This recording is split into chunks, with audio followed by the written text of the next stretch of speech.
Hello, beautiful people, and welcome to Drawing Down the Stars. I'm Snappy, and I'm joined by my good friend and co-host, Dion. How's it going, Dion? Amazing. Life is beautiful.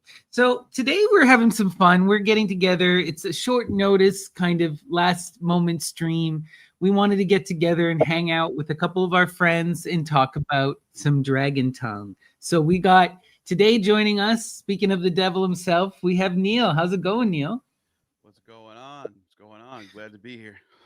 Life is good. Life is good. So glad you could join us. And Ryan, Seven, should be here shortly. Oh, you're a bit quiet, Neil, by the way. Is it? Let me try something real quick. Is that better? Is that Yeah, louder? you're sounding great. Okay. Not too loud? Good? I don't think so. Yeah, I think you're good. Let us know if you guys in the chat think it's too loud. But yeah, so we decided to get together last minute. We wanted to hang out with our dear friend Neil. He's just back from out of town. And Ryan, who should be joining us shortly from the UK. And we wanted to shoot the shit and talk more dragon tongue. But yeah, how have you been, Neil? How was your trip? It was good. My family's in town from Buffalo, and I also visited people in Miami, so it was a good time. Awesome. But yeah, just getting back to work now. Love it, love it, love it, love it. So today we're going back into this deep dive into dragon tongue. So to kind of catch everyone back up to speed, what we were looking at originally, what inspired this was the PGM, the Greek magical papyri. And specifically, we were looking at a spell called the Ouroboros phylactery, and it was such a wild spell. And in it, you have these chakrateres or characteres, these weird characters that are widely regarded within academia to be largely untranslatable.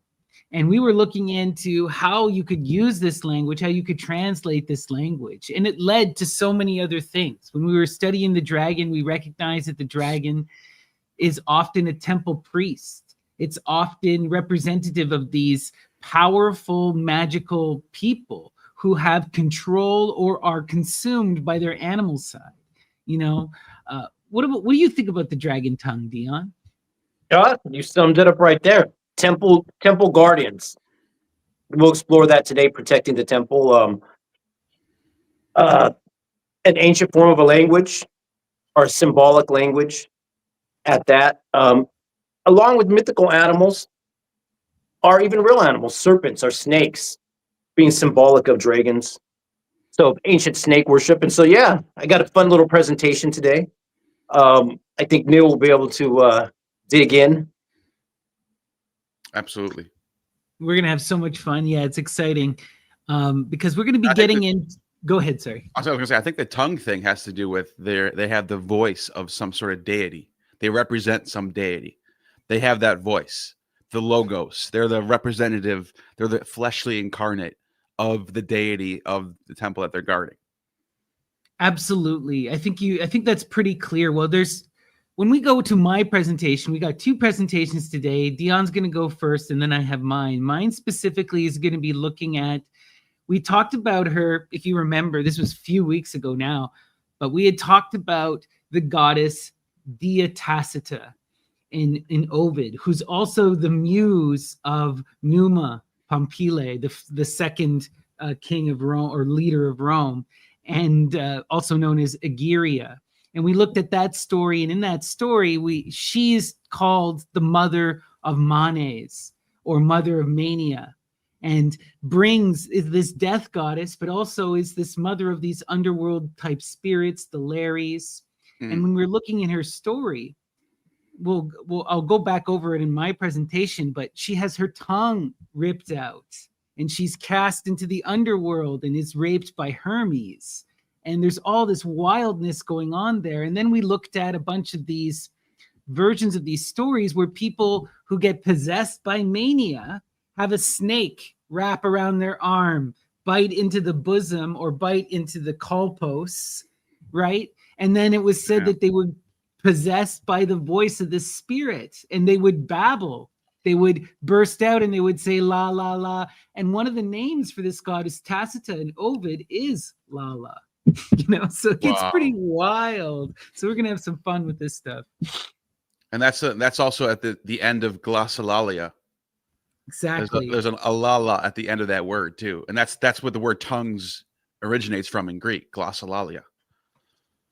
It's amazing, right? And there's so much to the babble, right? Lady Babylon, mama, la la, rah rah, the barbarous words, which are often these repeating consonants entering into those ecstatic states where one speaks in tongues, right?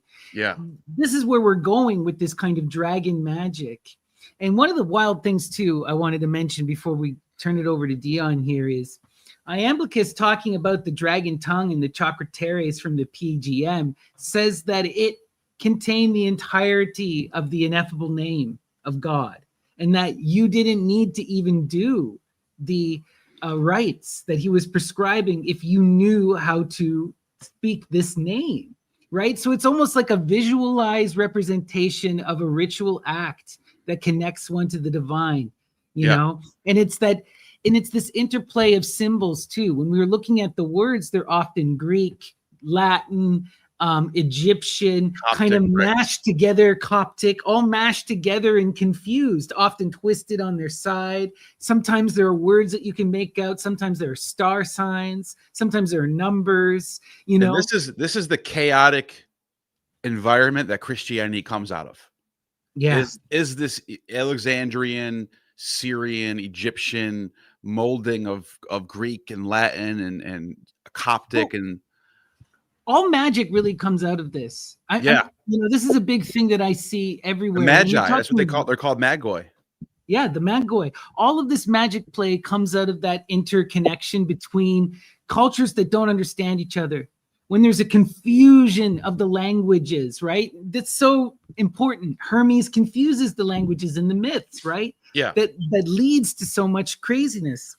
I want to show something real quick on the bottom. Go ahead. Just so, because you made a really solid point. I don't even think you know how good of a point you made. If you want to point this up, so this is glossolalia, and the word is actually a compound of glossa and laleo. So there's that laleo. It literally means to speak. So yeah, what you said is actually spot on. This is a speaker of some sort of representative of some sort of dragon. Right? Being possessed and having their speech taken over by that divinity, giving up their voice to someone else. And that's what we're seeing with a lot of this demon. I've given up my voice to a demon. Yeah. Oh, you're not feeling well, Ryan? Kind of strange virus. I apologize for my tardiness, but there you go. Oh no. Are you still recovering from COVID, or is this something new? Yeah, no. Basically, somebody invited me to a children's party, and I thought, yeah, come on, let's go to the children's party. I forgot that they're all snot goblins and completely unhygienic, and yeah. So now I'm suffering. But that's okay. Well, I'm glad that you made it. Thanks for joining us. We were just going over what we've been talking about in terms of the dragon, in the dragon tongue, right? That idea of conquering your animal instinct, mastering that divinity, becoming that force that can channel that monstrous, that other. Yeah. What I wanted to kind of get at too is that we talked about this in our talk, Ryan, but magic essentially seems to come from that cross-cultural intersection where there is that confusion when you're playing in those realms of war and of communication, Yeah, and chaos. You're tapping into chaos. So there's that natural otherness to it, and new things arise from the chaos. And that is literally the power that you're tapping into. It's that great mother power. And it doesn't always have to be the Harry Potter magic. It can also be you're doing something to sort of spark off a sequence of events that changes reality. It could be anything. Absolutely. It could be any sort of manipulative thing that you do to nature to make things will what you want to happen. As Crowley says. Yeah. Any art. It's all art. All magic is art by its very nature. And these magical systems. Casting the dice. You're casting it. Yeah. casting a spell. There's lots of language words related to magic as well because of the nature of casting a spell, spelling it out for a spell, The repetition. grimoire, the grammar, right? Yeah, exactly.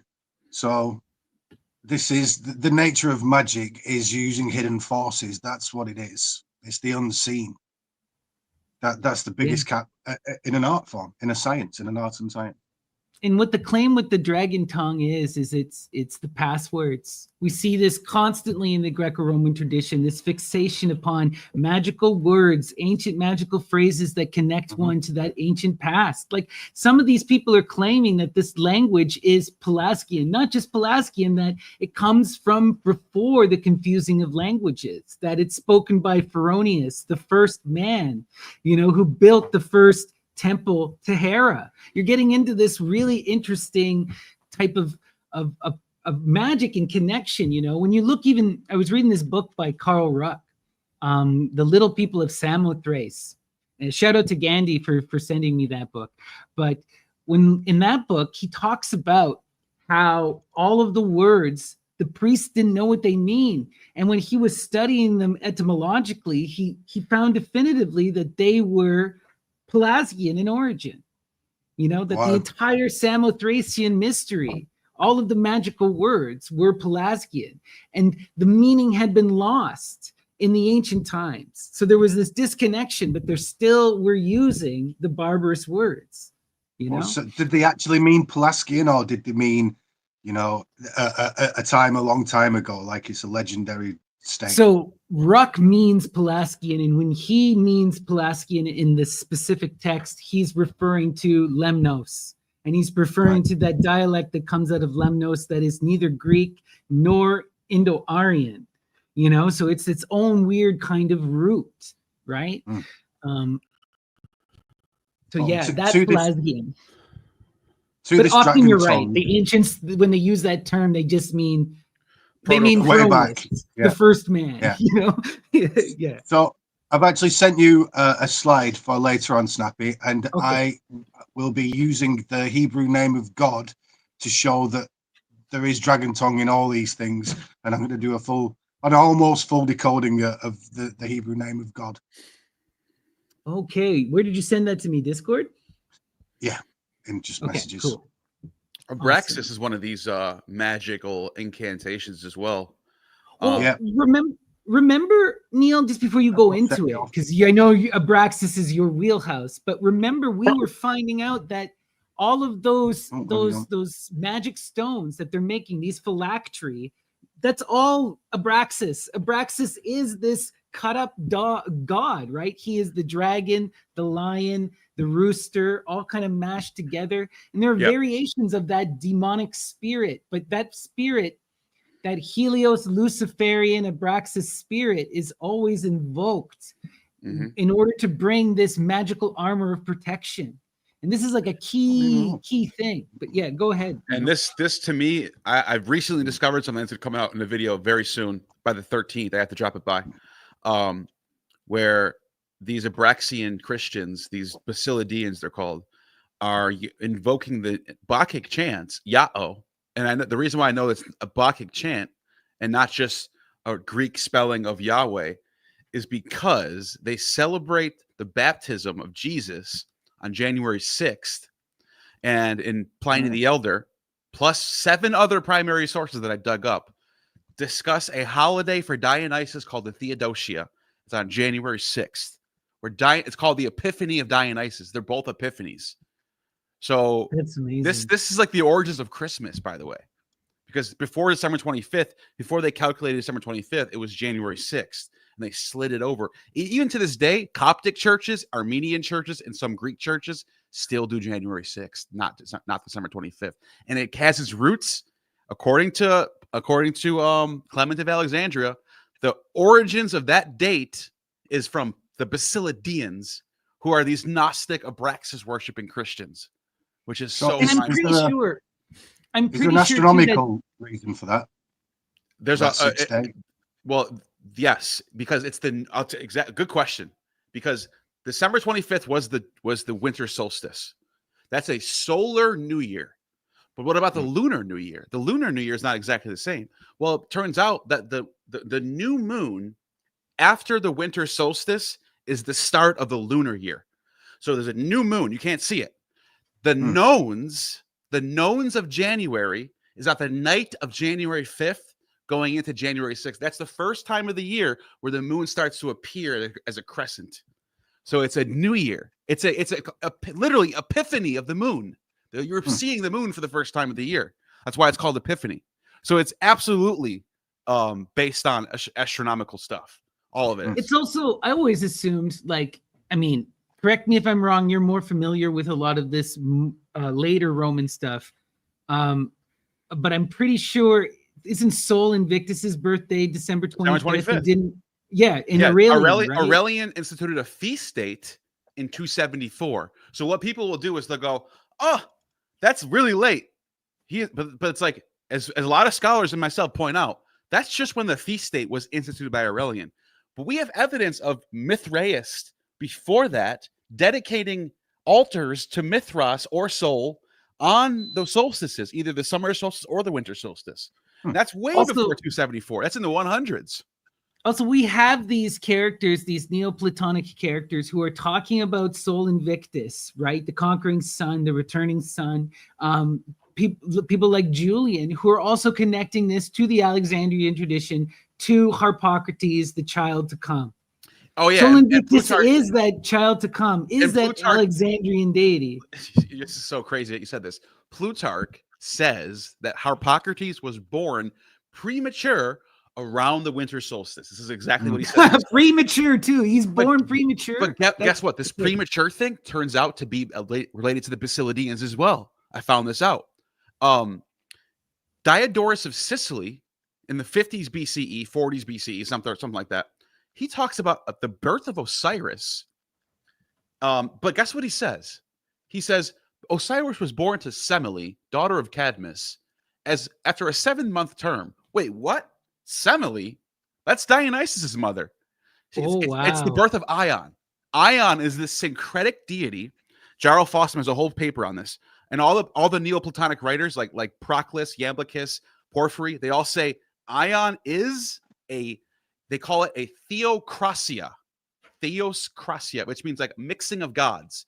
They say that Ion is a theocracia of Osiris, Dionysus, and Adonis. And check this out. In Diodorus of Sicily, he says Osiris was born after 7. This is right in book 1, right off the bat, right in the beginning of his Bibliotheca. Osiris was born after a 7-month term from Semele. After she was ravaged by an unknown person, Cadmus found the baby after 7 months and said, wow, this is a miracle. How can a baby be born after 7 months? It must be the son of Jupiter.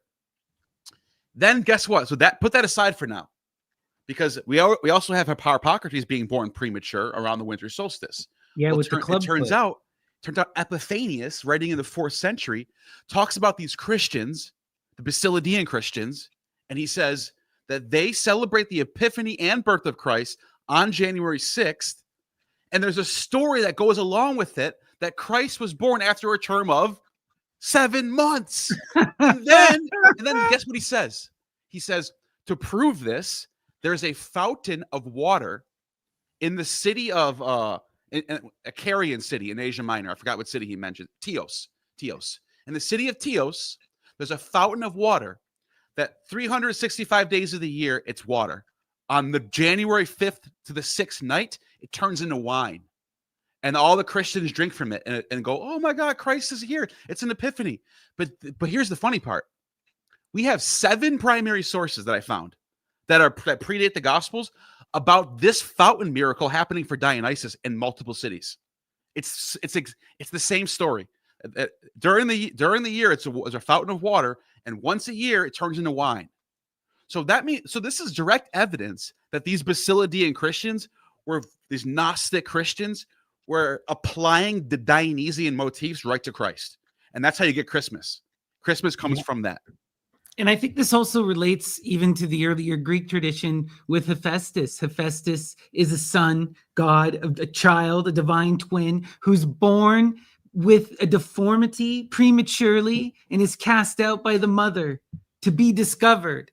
You know, this is such a recurring symbol And by the within way, if various someone, traditions. and I just want to say one last thing on this because I know I'm like hogging everything right now. But if anyone wants me to prove what I just said and they go, I never heard that before, that's nonsense. Stay tuned on my channel. I'm dropping a video soon. I'm going to show all the primary sources. I'm going to cite everything. You can look it up yourself. This is all in the primary sources. That's beautiful. That's exciting. That's a good point, though. I think we should turn things over to Dion for your presentation, Dion. So let's bring you up here. 1 second. So here we go. Speaking of Abraxas. Yeah, right. That's why I knew we had to have Neil today in order to talk about Abraxas. Come on. Love it. Start with the word abracadabra. Oh. Words of power. And is that a word of power? Well, when you go to your average magic show, the magician says that before the prestige happens, before the reveal. It's a word of power going back to this Abraxas. And what I notice about the symbol, it's an agglomeration of a lot of different elements. Snakes and roosters and dragons and Corybantes. yeah. And there's a whip. So we're going to get into a lot of those elements today. As well as the top of the head, because we talked about Medusa's hair, Medea putting snake venom, arrows, toxicon into Amazon's hair. We got into a bunch of weird stuff in the previous videos discussing dragon's hair. So let's hit the next symbol, or the next picture actually, which are all symbols anyways. Pictures are symbols. Basilisk, king. Basiliscos, little king or serpent. We were talking about the basilisk. What's on top of the Abraxas on that magical symbol? Some people say it's a rooster. Some people say it's a bird. Could be a hawk in different versions. In some versions, it's a crested dragon. And in a lot of these versions, it becomes a title. It becomes a title for royalty, for temple guardians, for military commanders, for priests. And so we'll explore some of that because it's dragon's tongue, dragon words. By the way, Yeah. Basilides, the Gnostic, he has Basil in his name.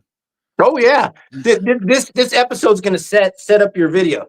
So Yeah, go to the next image.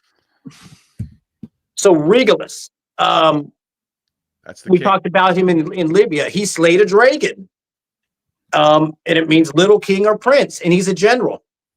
So there's this connotation with these titles and words that deal with priests and power and dragons and different things. You'll start to see it. It'll unfold. We even talked about the lion too. That's why the lion. Our Regulus is in Leo. Yeah, exactly. Oh, the lion. Yeah, it's There's the also- Lion King. Exactly. There's a lot going on here too, Right, because yeah. you're saying it's the prince and it's the little king, right? Well, when we look at, if we're just looking at deific titles, it's always the mother that has the higher title, despoina, right? In the ancient Greek, as that despot, or in the Etruscan, tyranna, where we get the word tyrant from, Hera, right? All of these figures of this feminine tyrannical force that is behind the greater king in front of the little king, you know? Oh yeah, and even speaking of the basilisk, we talked about another episode, Tadadao, which is the Iroquois shaman who had snakes in his hair, and the word means having crooked hair, snakes in hair, and in modern days in the Iroquois Confederacy in New York and in those regions up there,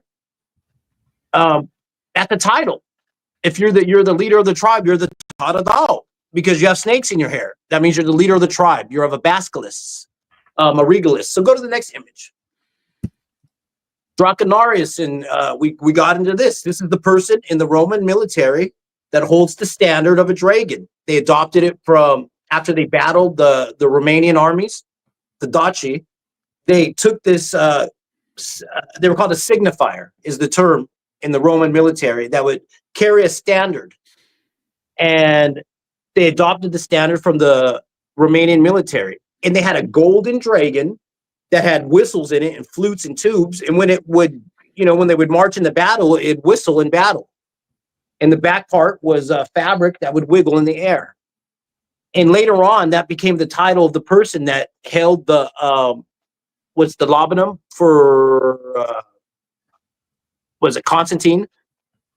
The XP, the Cairo. The Cairo. Yeah, Right, yeah. This becomes such an important thing because these standards become signifiers that people fight under and kill under that transform history. The Cairo with Constantine, where he rallies the Christian mercenaries and declares himself one of the emperors of Rome. Or we see this later with St. George's Cross and the Crusades throughout Europe. Or you see that with St. George's Cross and the Moor's Head in the Crusades that happened in Spain and in Latin America, where they were killing all of the indigenous peoples there and the African peoples.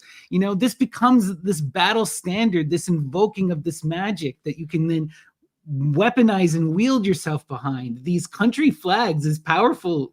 The signifier is powerful stuff, Like in France, they had the Oriflamme, Yes.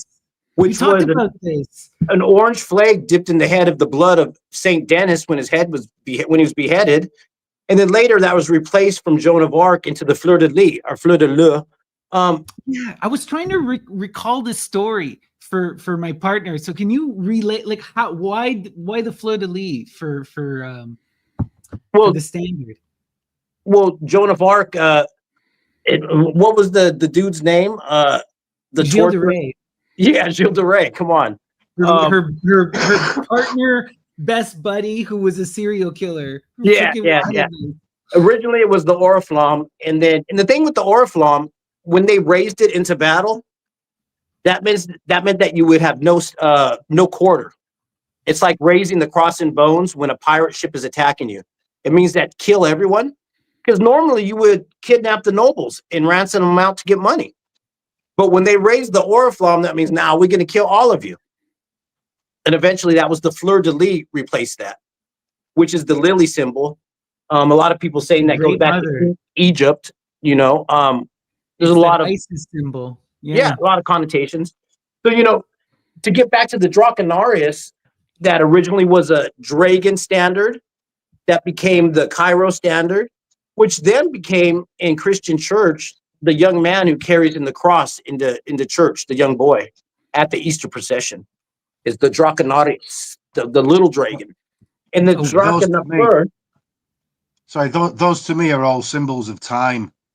Yeah. All of them. The Cairo is a symbol of time. The dragons, a symbol of the planets moving around. It's all time symbols. Just like Abraxas, though. He's everything on him. If you've not already done it, we should go back later on and I'll decode Abraxas from all those symbols.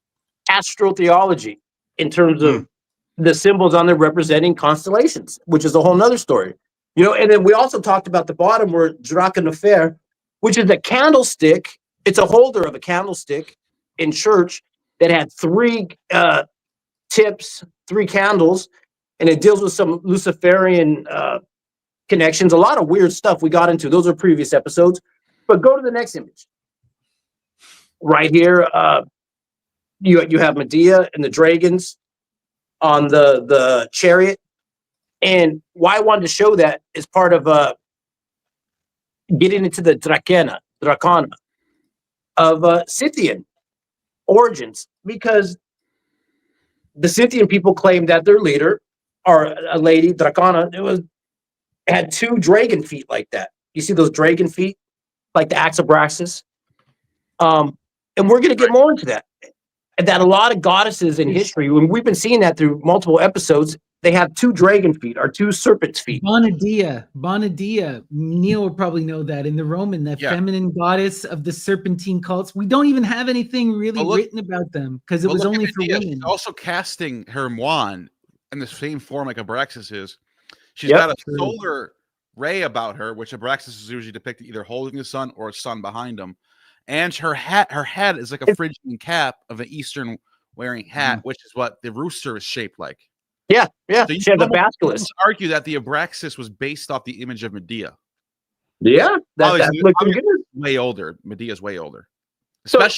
Especially what you're looking at right now. That's like 600 BC. Oh yeah. Yeah.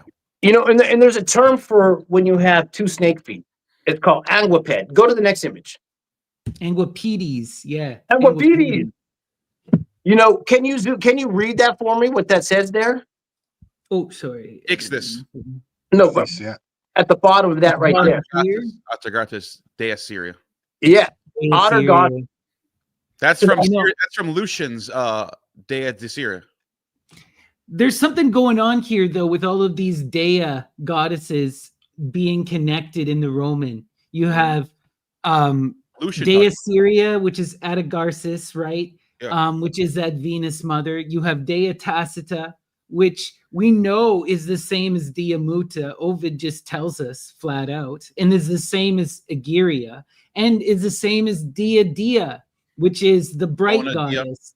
Bona And Dea. Buena Dea, the good goddess. They're all the same. And Aclarentia, I'm going to show you guys. It's all the same figure. Especially in this early 2nd century Alexandrian atmosphere where you're getting all these theocrasias, so that not just the goddesses, but the gods too are being blended together. And that's how you get Lucian's text, and you get Apuleius' golden ass. Like they're combining and mixing everything into these supreme monadic figures. Yeah, and you're right? For Apuleius, it's Isis, and for Lucian, it's Dea Syria. Right. But yeah, it's the same figure at the same time. They're all trying to like catch up. They're all trying to be Platonist in their own way. They're trying to like find the supreme one. They're all trying to do that. You know, we see a similar thing though happening in the Indian tradition, but what you see within the goddess traditions, within the Shaivite traditions, as opposed to the most of the Platonic tradition, is what I call non-qualified monism or qualified monism, not absolute non-dualism. You know, you get this thing within the highest echelons of Neoplatonism and within like Advaita Vedanta, where it's like there's everything is a lie and the only truth is the one, and you must go through these meditative rites of denial and you must reject everything. But what you see as a reaction to that is a qualified form of monism, where they say, yes, everything is one, but everything is also many. Both are true. And you have to face the paradox of this absurdity. And this is where you get those more left-handed path type practices in the East, because it comes out of this understanding that through engaging with reality and waking up to the truth of reality, through knowing the self through that reflective mirror of nature, that's how you go back to the one, but you have to face the other. So the other is equally as real as the one. And I feel like we see this in the muse tradition explicitly. Oftentimes the hero will approach that goddess, that muse. And if he doesn't know to wait, if he reaches out and tries to grab her, she takes off. He loses. But if she approaches him with respect, like if there's that respect and that mutual love and recognition of that otherness, of that separation, then and only then can they unite as one. So it's like you have to acknowledge both, right? That radical monism or radical monotheism that comes even later with Christianity is kind of radically opposed to nature. But what you see in these more paganistic monistic forms is this utilization of nature, and this acceptance of the many, even though it's also connected. It's like, Cool. Sorry to rant. That was a good one. All righty. Well, the reason I brought up the image of Otter Goddess is that traditionally in the mythology, she had 2 snake feet, 2 serpent's feet. Wow. Here she's just coiled with the snake. And as well, she's just down the street, a few hours away from Alexandria at Ashkelon. And you have Lake Ashkelon there, where we've talked about a lot of mythologies taking place there. We've talked about the mollusk industry there, where they did the blue dye, the blue mollusk for the Teklet, as well as the mythology of Otter Goddess's son, Ichthys. We've talked about that before in Lake Ashkelon. Basically, Jesus is her son in some of the myths. So let's go to the next image and explore the Ichthys, that fish. I'm pretty sure you've seen the fish, the Vesica Pisces symbol. In a lot of the older versions, there's a will attached. In previous episodes, we talked about St. Catherine's will, Hecate's will, a lot of different kind of wills. The Strophilos. Yeah, the strophalos, and how it has symbology in these mystery rites. And in early Christianity, the wheel was part of some of the symbologies, along with the fish stuff. Go to the next image. Now, Can I just speak about that last one very quickly? Yeah. Again, we've got a time symbol, and one of the famous things about this is that ichthys word can actually, each letter can fit into that symbol. So it's like the whole word is placed on top of itself. And again, it's just a symbol of time. You're in the age of the fish. All this stuff always goes back to procession for me. Yeah, but there's something that's important though. Like this, we're seeing the closed wheel with the Visca Pisces. What's magical about the Visca Pisces is you have, which becomes known as the exunt, right? Those lines cross and then they end. So there is a way to go through the spiral and shoot away, to break free of the cycle in the Visca Pisces. But in this version, there is not, right? You're stuck. Oh, yeah. Well, the kind of showing it to remind you to get off it. You get the same from the skull and crossbones symbol. That's a Saturnian symbol. That's saying, again, it's that cross of the ecliptic and the pole of the earth. That's the angle of skull, the bones under the skull and bones, and that Saturnian skull saying, I don't want to do this. Like that death realm, that getting beyond it, that meditative kind of drugged up place is where I want to be. That's how they get off the wheel. Right. It's the same in the Indians. symbol. Get off the hamster wheel. You know, before you get into it, Dion, and talk about this, when I saw this just made me scream internally, because this is such a profound symbol in many, many ways. I'm not going to get into the myth that you're going to tell. But wait, go back to the other image, though. We're going to unpack this now. Now we got to go deep into this, because I see the Cairo in that wheel. Right. And I also see the Buddhist wheel of time. I see that Hindu chakram. Yeah. You know, I see St. Catherine's wheel attaching people to it. So now go to the next one. Let's throw somebody else on that wheel. Well, I wanted to point this out because, okay, one of the key elements of many of the ancient Greek stories is that Aphroditic magic that causes love and madness, that curses people, right? Jason famously curses Medea. How does he curse Medea? He does it with the wryneck bird strapped to a spinning wheel. And that he whips some kind of magical bird, which could be a goddess in and of itself. It's so confusing. I asked Ammon about it, and he said he one time went to an actual conference and no one knew they all were just speculating. But it has to do with this bird that makes a type of scream that you then spin and tie to the wheel, and that's how you make something become possessively in love with you. That's how you dominate someone's mind. Well, we saw that the act of Abraxas carries a whip, you know, to spin the strophalos. You know, Yep. This comes back to that child's toy, like the strophalos of Hecate. Okay, it is on one hand that magical lapis lazuli gem, but it is on the other hand the toy used to distract the child Zagreus, right? Remember, in the story, Zagreus ascends the throne of Zeus. He's going to take over, become the new theocrat, right? But what did the Titans do? They distract him. How? By spinning that toy and getting him to chase the toy. And he wants to whip the toy to keep it spinning. And this causes him to descend, and he gets killed by the Titans. He's distracted by the game.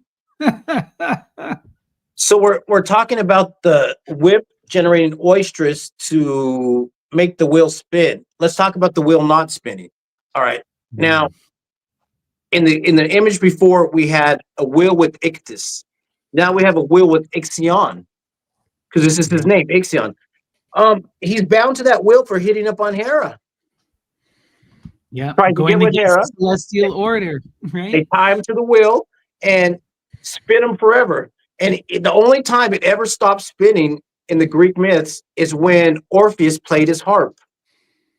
It caused the wheel. That's what they said. Orpheus' harp was so powerful, it even caused the wheel of Ixion to stop spinning. Right. And what's funny too is that if I remember correctly, maybe someone else knows, I don't know this myth too well, but it's a phantom cloud or something. It's a cloud that distracts him, that Hera sends, that sticks him on the wheel. The wheel of time. That's what it is. His desire got him attached to that wheel of time. Yeah. You know, His And so, desire to what? Possess the muse. yeah, He tried to possess the muse. He tried to rape her. And what is his punishment? What I was just saying on full display. He's bound to the wheel of time for all eternity because of his animalistic desire. so we were talking about otter goddess, the Dracana, Medea, even Medusa, different goddesses. Let's get into a little bit of Aphrodite, how Aphrodite Urania is connected to Artemipasa. You know about Artemipasa, which is Scythians. Go to the next image. Let me see if I have got an image. Artempasoi is what Herodotus calls them. Oh, but I forgot. I did put some other slides in of that because we were talking about the word anguipedis. Is that how you say it? Yeah, Anguipede. Anguipede. Yeah, an angui from snake, serpent, or dragon. And it's a constellation. I threw that in there because I know we got to do the astrotheology from now on. And other terms come out of it, like anguilla, anguiped, and angatia. Oh, the which is a goddess goddess. Angitia. Yeah. Angitia, yeah. Which is a goddess. often equated with Medea, is she not? Isn't that Yeah, your so that's trusting what we're going to Medea? get into. Now we're going to get into that. Okay, so I think it was Hesiod. You get into Servius. What was the other? Maybe Virgil. Talking about Medea going to an Etruscan area in Italy. Yeah, if it's Servius, then it's definitely Virgil too, because Servius is the one who writes the commentaries. Okay, So yeah, it's Virgil, Servius, and I think Hesiod, and they're talking about that Medea ends up in Italy. These are the Etruscan myths, and some of it say it deals with Circe, it deals with their father being a king. There's different myths, and she becomes the queen or the founder of a tribe, the Marsi tribe, in some of these myths. Now we get into what's Oscan, Umbrian, Sabian, Central Italy. And it's in Old Boy, if you check out the Old Boy videos, he talks about the Pelasgians, how they end up in Italy. This kind of ties in with that kind of stuff right there. Because they believe her to be the Etruscan Medea. And that's either Medea came there or Medea's sister came there, and her name is Anagita. And she's the goddess of snake medicine, of snakes, snake charmers. They worship her in the form of a snake as well. Now, she was around Lake Fucinus, and they drained the lake, so people don't really, there's not a lot of history about that. And she had her own grove called Lucis Angatia, the light of Angatia, or Angatia. And she had her own grove there next to the lake. Like we talked about the grove of Diana, Lucifera, Nemorensis at Lake Nemi, where they had Rex Nemorensis, the head priestess or priest to Diana there. This was like that. They had a grove around the lake and this goddess doing snake worship, but they drained the lake. So a lot of the mythology has been taken away. It's only in ancient texts that we get a lot of this stuff, or in the folk culture there. Now, the wild part about it there is that they believe this is the part of Italy where stregas come from, witchcraft, witches. So the region where Medea ends up in snake worship is the region where the witches come from in Italy. And go to the next word, our next picture. Oh, there it is. There's a picture of her right there. That are an image of a statue. They only got a couple statues of her. You know, mostly everything has disappeared. And some of the rituals were December based. And we're going to get a little more into that later, these December rituals dealing with this stuff. So go to the next image. Here's the term that deals with the kings of that area, because we're talking about titles like Basilis and Regalis and Draconarius and Caesar. Well, there's a title for the Umbrian or Oscan tribes. That's where you have the Marsis in that region up there in central Italy. That's a title, and it's Medici. Remember that X? How do you say that X is the ch or the k? Wow. The Medici. The Medici. Oh, wow. Now we're getting into the Renaissance. Medicis are a title of class in Italy, of family. But they're in Florence Tuscany or Tuscany area up there, where a lot of people say the Plaskin settled in other videos that I've been seeing recently, dealing with the Etruscan Plaskin connections. And so it's a title. It becomes a title. Medici from Medea is a title for Italian priests or kings or shamans, let's say. You know, and there's somebody that's identified with their, like, you know, they in syncretic, they syncretized in modern times Anagita with Saint Dominic. San Domenico is synced with her. Go to the next image. But yeah, there's an image of him right there in central Italy at a church with a bunch of snakes all over him, and he's supposed to be Anagita.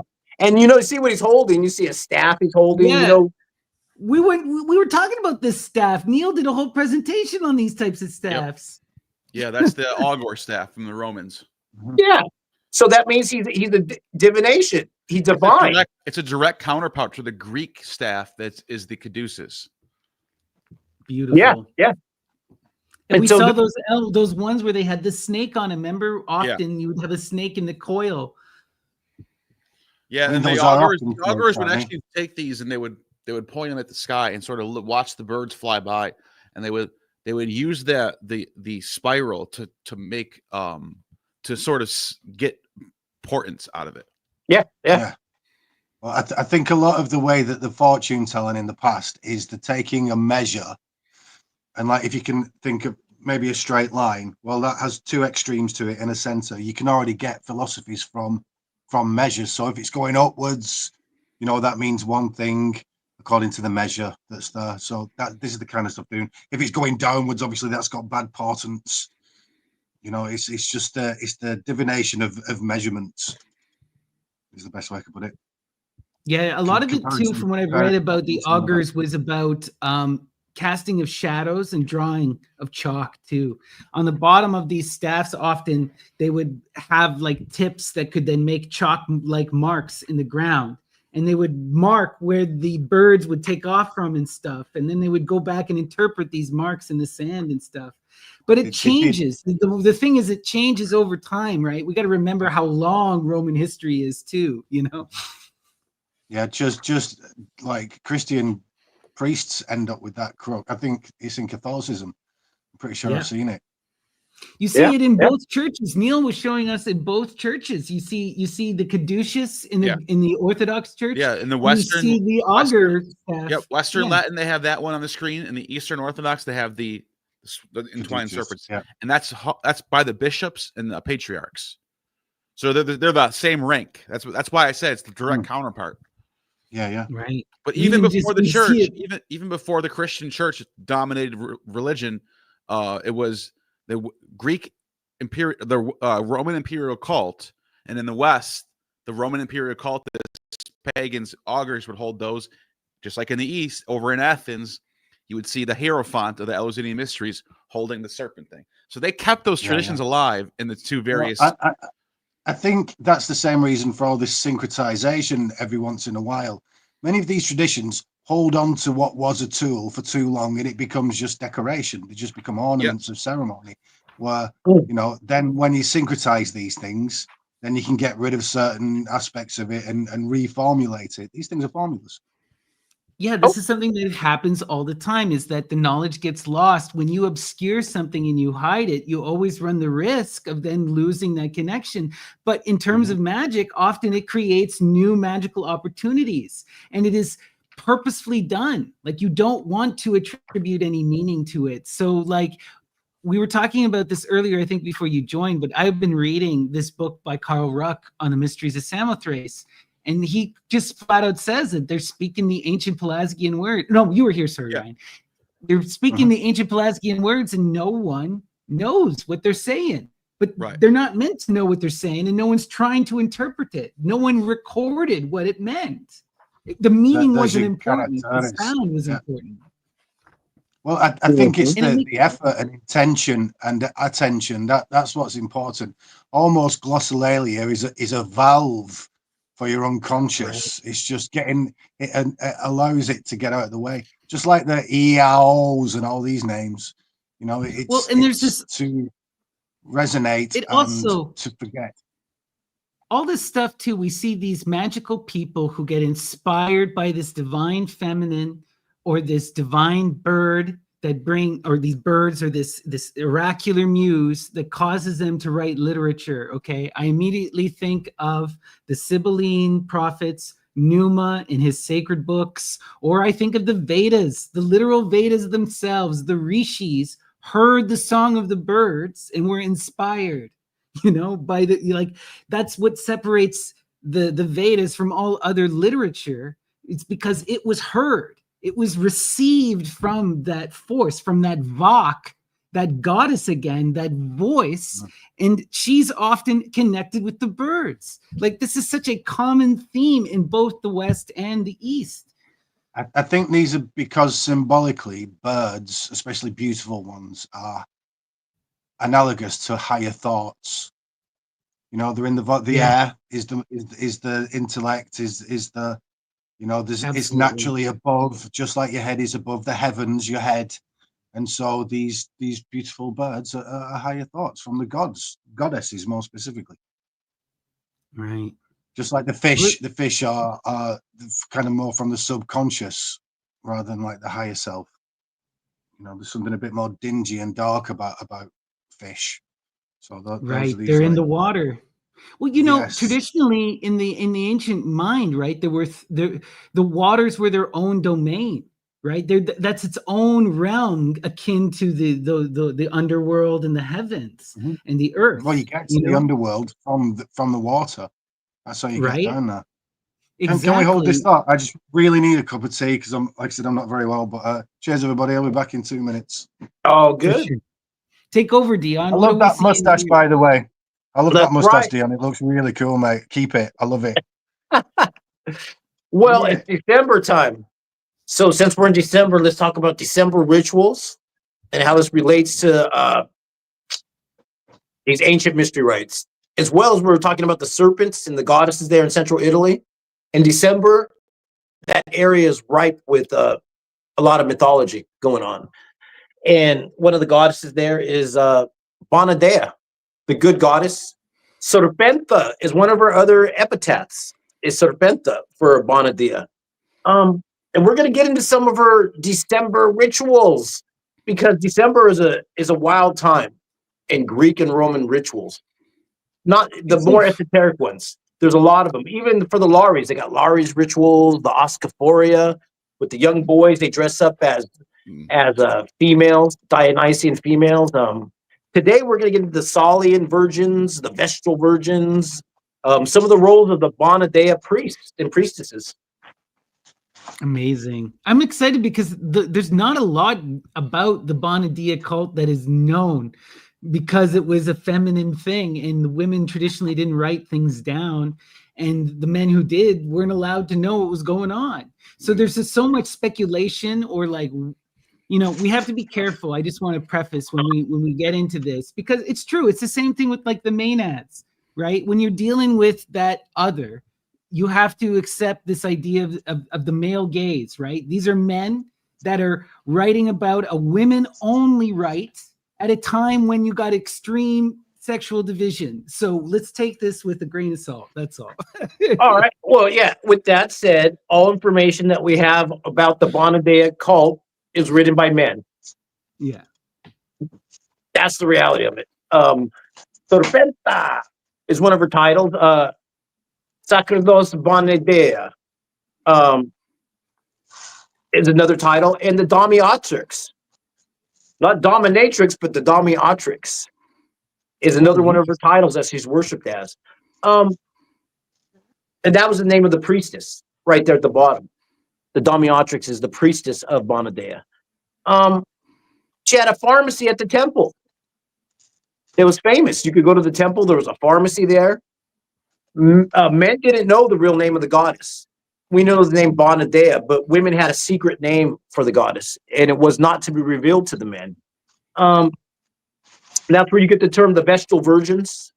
Vestal virgins, they did some of the state sacrifices to her and worked with the state to help maintain the temple. In a previous episode, we have talked about a Vestal virgin. Claudia Quinta. Maybe I got a picture of her. Go to the next image and we'll see if I got a picture of her. Yeah, there's an image of her right there that's on a stele. And she's bringing the boat ashore that has Kybele and the sacred black stone. And because it wouldn't come ashore. And she was the only virtuous woman in Rome. So she pulled it, got the rope, and she pulled the not the rope. She uses her brassiere. It's very explicit. No, At least okay, in Julian's break it down. Take over. Take over. Julian's version. It's so wild. Okay, so we got to set this up because this is one of my favorite stories in Roman literature. But what happens is that at the height of the Roman Republic, they're at war with Carthage. Okay, they're at war with Carthage, and Carthage could potentially win. You know, this is not a set like. It's easy for us from our period to see that Rome wins, but at that point, it was Carthage could have easily wiped out Rome had things gone differently. So the Romans, in their desperation, they went to the Oracle at Delphi and they asked her, what do they do about Carthage? And the Oracle says, what you do is you go to Pergamum, you get the statue of Kybele, the black stone, you install it on the Capitoline Hill, and you worship the Great Mother, and you make her the central deity. And what is fucking insane is that the Romans did this. The Romans did this. They went to Turkey, to Pergamum. They got the black stone. They brought it there. And now the mythology as related by Julian is that this Vestal Virgin, what was her name again? Can you repeat it? Quinta Claudia. Quinta Claudia, she, as the high priestess, has to bring the boat in because for whatever reason, when they tried to bring the boat into the Tiber River, the sacred river that runs under Rome, the lifeblood of Rome, right? From where the muse Tacita, which is the muse of Numa, even comes from, right? When they try to bring it up the Tiber prevents them. It won't come up. So then she gets in and she takes off her bra and attaches it around the head post of the boat and pulls it upstream until they go and they install the thing. And at the time, they all thought it had to do with her not being a true Vestal Virgin because they said if the boat is going to stop, it shows that she's not a true priestess. And so people were even originally were calling for her to be attacked because they were panicking. And then she got out and managed to pull this all the way up the stream, as the story goes. You know, I think it's telling that she used a feminine accoutrement. You know, the girdle. It's that girdle to girt the path. From was that Revelation? We have that in some of those images in our other videos. You know, the golden girdle is such an important theme. Yeah, you see it in Revelation. You see it associated with that Lady Babylon. You see it even with Jesus. Yeah, you know, and so another thing that came ashore was the galloi. Yeah, the galloi come with where there is Cybele, you have the galloi, and yeah. and the galloi figure in this because we talked about Artem Apasta earlier, and she has the snake feet and the Inari priestesses. The priestesses are the temple dragons that go along with these titles. You'll start to see a pattern emerge. Like the term I'll talk about is Corybantes. Let's go to the next image. Let me see if I even well, there's a galloi image right there. And that would have been a male priest who went through herbs and a transition back in ancient times, 2,000 years ago. Their hair was so Indian. Yeah, it just looked Indian to me. That's amazing. Where's it from? And this is a Roman stele of a galloi priestess, and in real times, in ancient times, their hair would be bleached, or they would wear wigs, platinum blonde wigs that are braided, and they're braided too, because part of the braiding, we did those episodes showing that stuff. And she carries little symbols there. You can see banging symbols that they play. They use those in the ceremonies at the spring equinox when they celebrate the resurrection of Attis. Same week as Easter, by the way. Just a coincidence, though. Yeah. Just by the way, we have multiple sources that say that it was instituted by Claudius in the 40s, before the Gospels. That's crazy. No one talks about it. Yeah. So And so, you know, the term Corybantes, Hmm. the armed priests of Kybele, meaning crested. Ah, And don't Yeah. they look like when you see the Corybantes, who are the, well, I'm sure you have a picture, but they're going to look like this guy. They're going to be donning the armor with the bloody shield because their whole thing, right? The original Corybantes is they got to make noise to protect Dionysus from Hera. Yeah, They don't want. Exactly. That's exactly what it is. Oh, There you go. And they are armed priests or priestesses. And there's a connection to this. And they're crested right there. They're crested like the basilisk. And we've talked about the mythology behind them, but they're there they're temple guardians that are there to protect. It's a form of a military priest. And they're youngins. They're usually young men, but in some of the versions, they're young women. And like I said, the Corybantes are armed priests of Kybele. So you're thinking that they're just some soft transgenders. No, they kept the people out of the temple. They had weapons and they would fight. are these the guys that jumped up and down? Strabo says that the Corybantes are the same as the Idaean dactyls and the Caberoi. Yeah. And they're all depicted as these dancing naked soldiers. And you get these Salii priests in Rome who are the same dancing naked soldiers with shields and helmets on. I'll get into it in my presentation, Ryan, but Numa creates the Sali as a direct reference of the Idaean dactyli, which Neil just told us are the Corybantes, right? Are the gnomes. We're dealing with all of the same thing. It's all the same thing. They're also the dactyli, the Corybantes, are also the Lares. They're also the Lares. You're dealing with this type of intermediary spirit. In the Indian traditions, at least in the Shaivite traditions, they would be the Ganas, those who are in retinue with Ganapati, Ganesha, right? The Lord of the intermediary spirits, that their version of a hermetic figure. And in some sense, they're related to the satyrs as well. There's sort of guardian spirits, the demonic spirits. These what in the Latin it would be the manes, which is any type of non-angelic celestial spirit. They can be evil, they can be good, they can be ancestors, they can be the dead, or they can just be the spirit of place. Yeah. You know, it can be the spirit of your hearth in your home.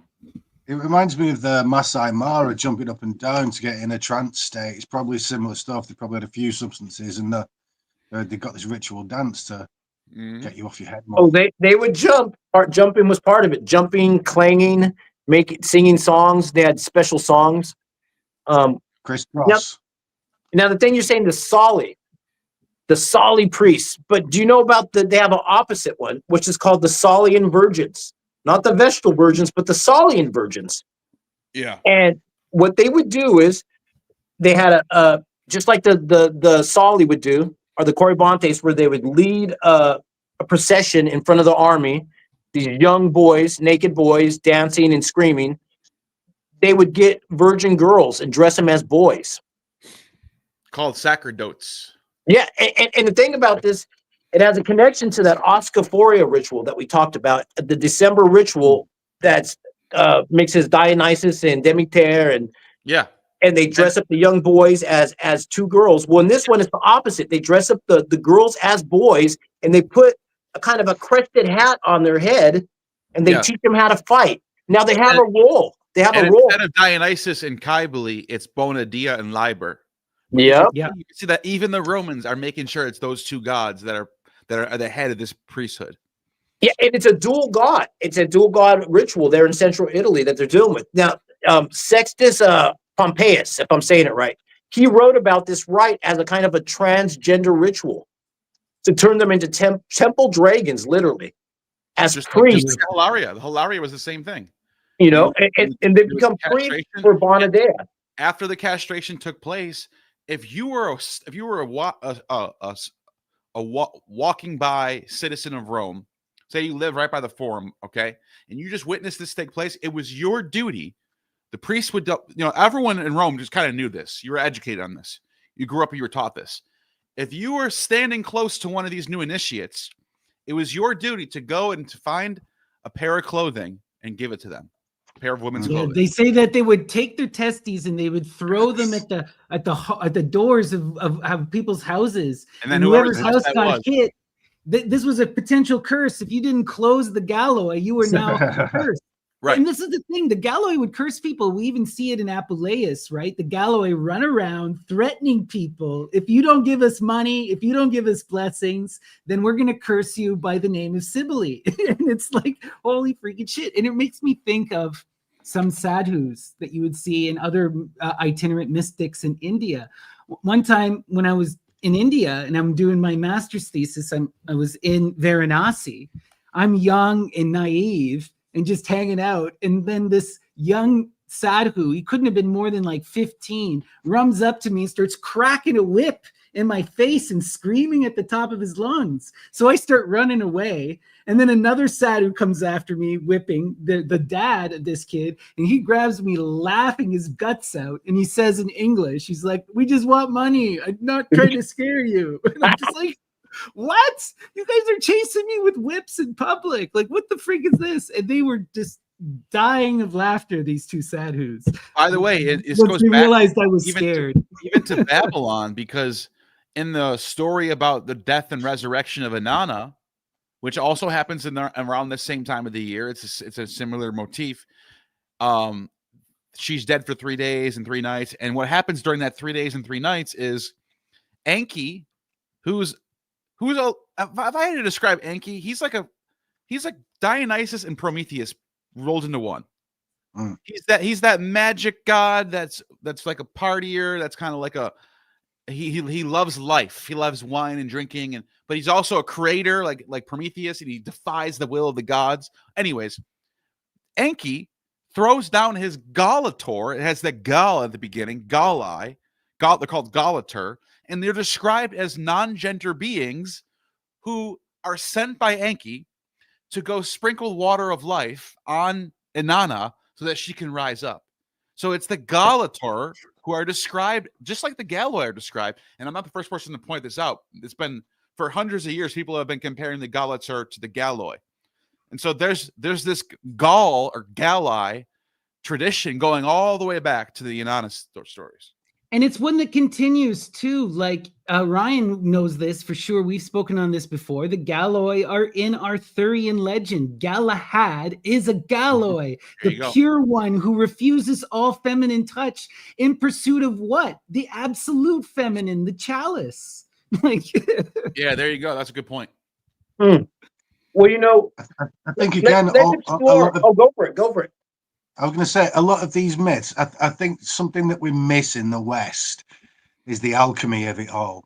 That these myths are almost, yes, astrotheological in the telling. There's the TV up above your head, but they're actually about you. And there's like this interior alchemy that goes on. I always think of the mystery of Argus and Mercury. How Argus is watching Io, which is a white cow myth. That's like the subconscious, and that Mercury, this intermediary spirit, comes and chops the head off Argus, this many-eyed, wide-awake consciousness that allows him access to Io, the subconscious, but for Jupiter, who's like the higher mind, the higher order of things. So there's always this alchemy going on, and I think until in the West we take that in, we're going to keep floundering around this stuff.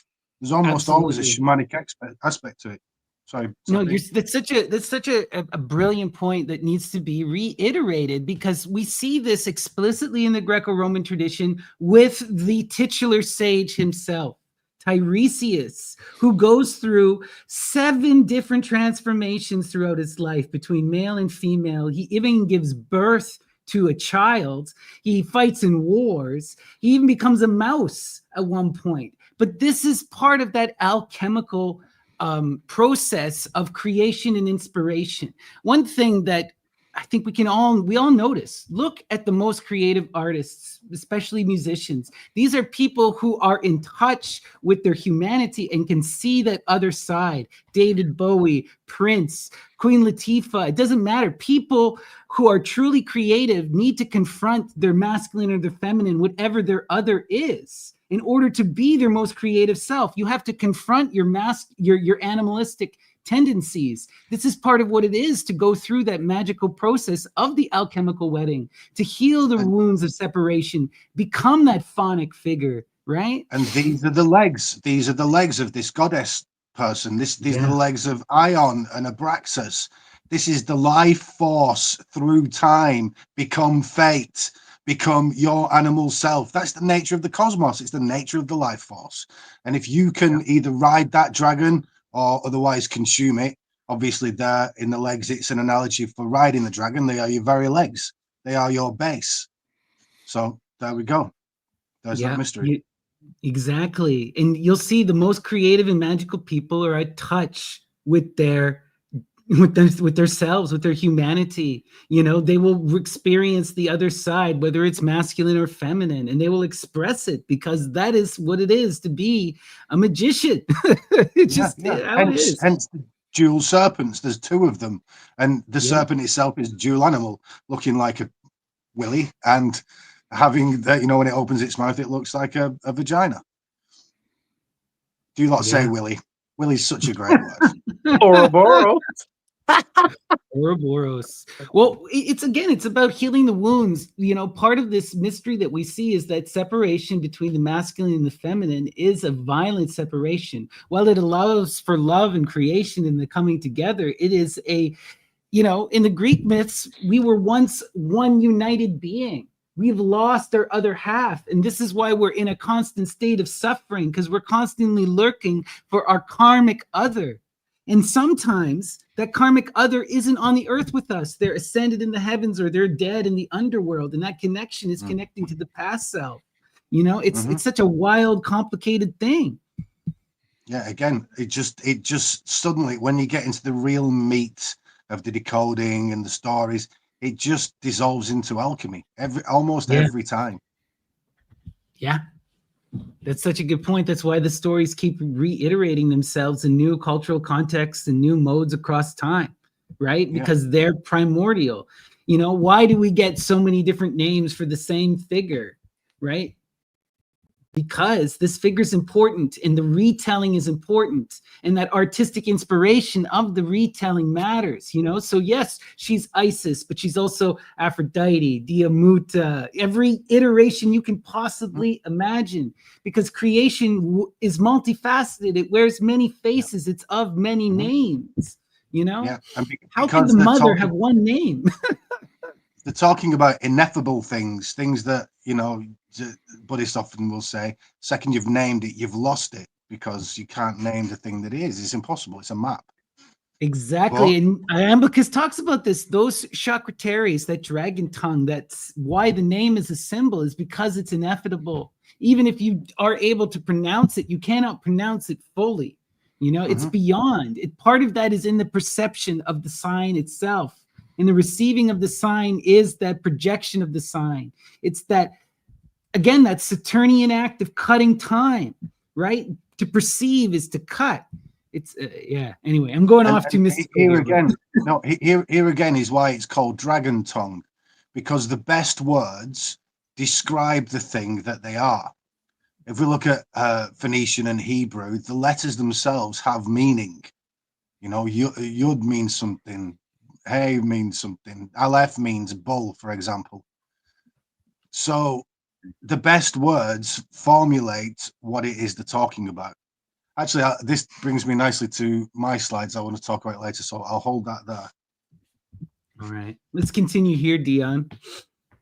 Oh, okay. Well, here's an image of these Corybantes and these the Salian virgins. They would put these hats on them, and they would train these young women as male soldiers, and they would lead a procession, just like the Salian priest would do. The Salian virgins would lead this procession, and there's a role or a function that they needed to have for the mystery rites, and it deals with the Bona ceremony. Is one of the reasons. It's a famous ceremony. I'm pretty sure Neil's gonna cover that in some of his episodes coming up. He was talking about now when the Bona ceremony happened in December, women were allowed to sacrifice and drink wine, heavy wine, and they would have orgies. And they had to be guarded because the men would try to get in. Literally, men would try to get into these female rituals because it was sacrilege. They didn't know the real name of the goddess. They couldn't see what was happening. And part of it is the women would drink a spiced wine called milk. And it was served from a honey jar. Milk out of a honey jar. But it was a spiced wine that was psychoactive. Now, to illustrate just how spicy they were, you've ever heard the term, it deals with Caesar. Now, there's a famous incident of Caesar and Pompeia where he had to divorce her because Caesar has to be virtuous, and any wife of Caesar has to be virtuous. And it's a famous scene in history where, all right, back in time, during Caesar's time, there was a guy named Claudius, and he was a bandit, and he came to power in Rome, and he had power. He was a thief that had power, and a lot of the Senate was afraid of him. And what he had a plan, and what he did, he wanted to sneak into the Bona ceremony. He dressed up as a female musician, covered his face with the help of his girlfriend, and tried to sneak into the ceremony that Caesar's wife was holding, called, Pompeia was holding the Bona ritual, hosting it at her house. And he got caught, and they put him on trial. And because of that, Caesar divorced his wife, Pompeia, over this incident. It goes down in history over how secretive these rituals were. And they actually let the guy off. He bribed the Senate and he got off. He got off. He managed to sneak in and see the rights and get away with it. Dressed as and a he woman. got off. He got off. Eventually later on, the karma catches up with them. Just so you know. So let's go to the next image. I only got a few more left. And right there, these are some of these priestesses going to the ritual when they're doing the Bona ritual. And like I said, they would party and sing and chant inside the temple, and the men were on the outside and would try to get in. So you needed armed women that were trained to keep the men out. Go to the next image. Right here. Oh, and here's an actual image from that where you can see right there. That's Claudius Pluvius dressed as a female musician getting caught at the Bona ceremony. He snuck in, and this is an artist representation of it. And over this reason, Caesar divorced Pompeia. And these rituals were famous. These are all the most powerful women were taking part of this. All the most powerful Roman women. So go to the next image. All right. We're going to jump over, and I only got a couple more images left and hand it over to y'all. This deals with the Villa of Mysteries in Pompeii. Mm-hmm. And we've shown this several times, these rituals of the frescoes on the wall where it takes a woman and it walks her through this initiation. And part of it, right here, we have the Orythian. Some will say it's Aphrodite. Or Artemis with the whip, Artemis Orythia. Yeah. And she has a whip right there, and you can see the lady on the ground, and you have that purple staff, coming from her waist. It's connected to her vulvic region. And they're also wearing crocus colors, which is important because that was the colors that the galloi priests would wear as well. And a lot of the traditions, they had this yellow or orange robes.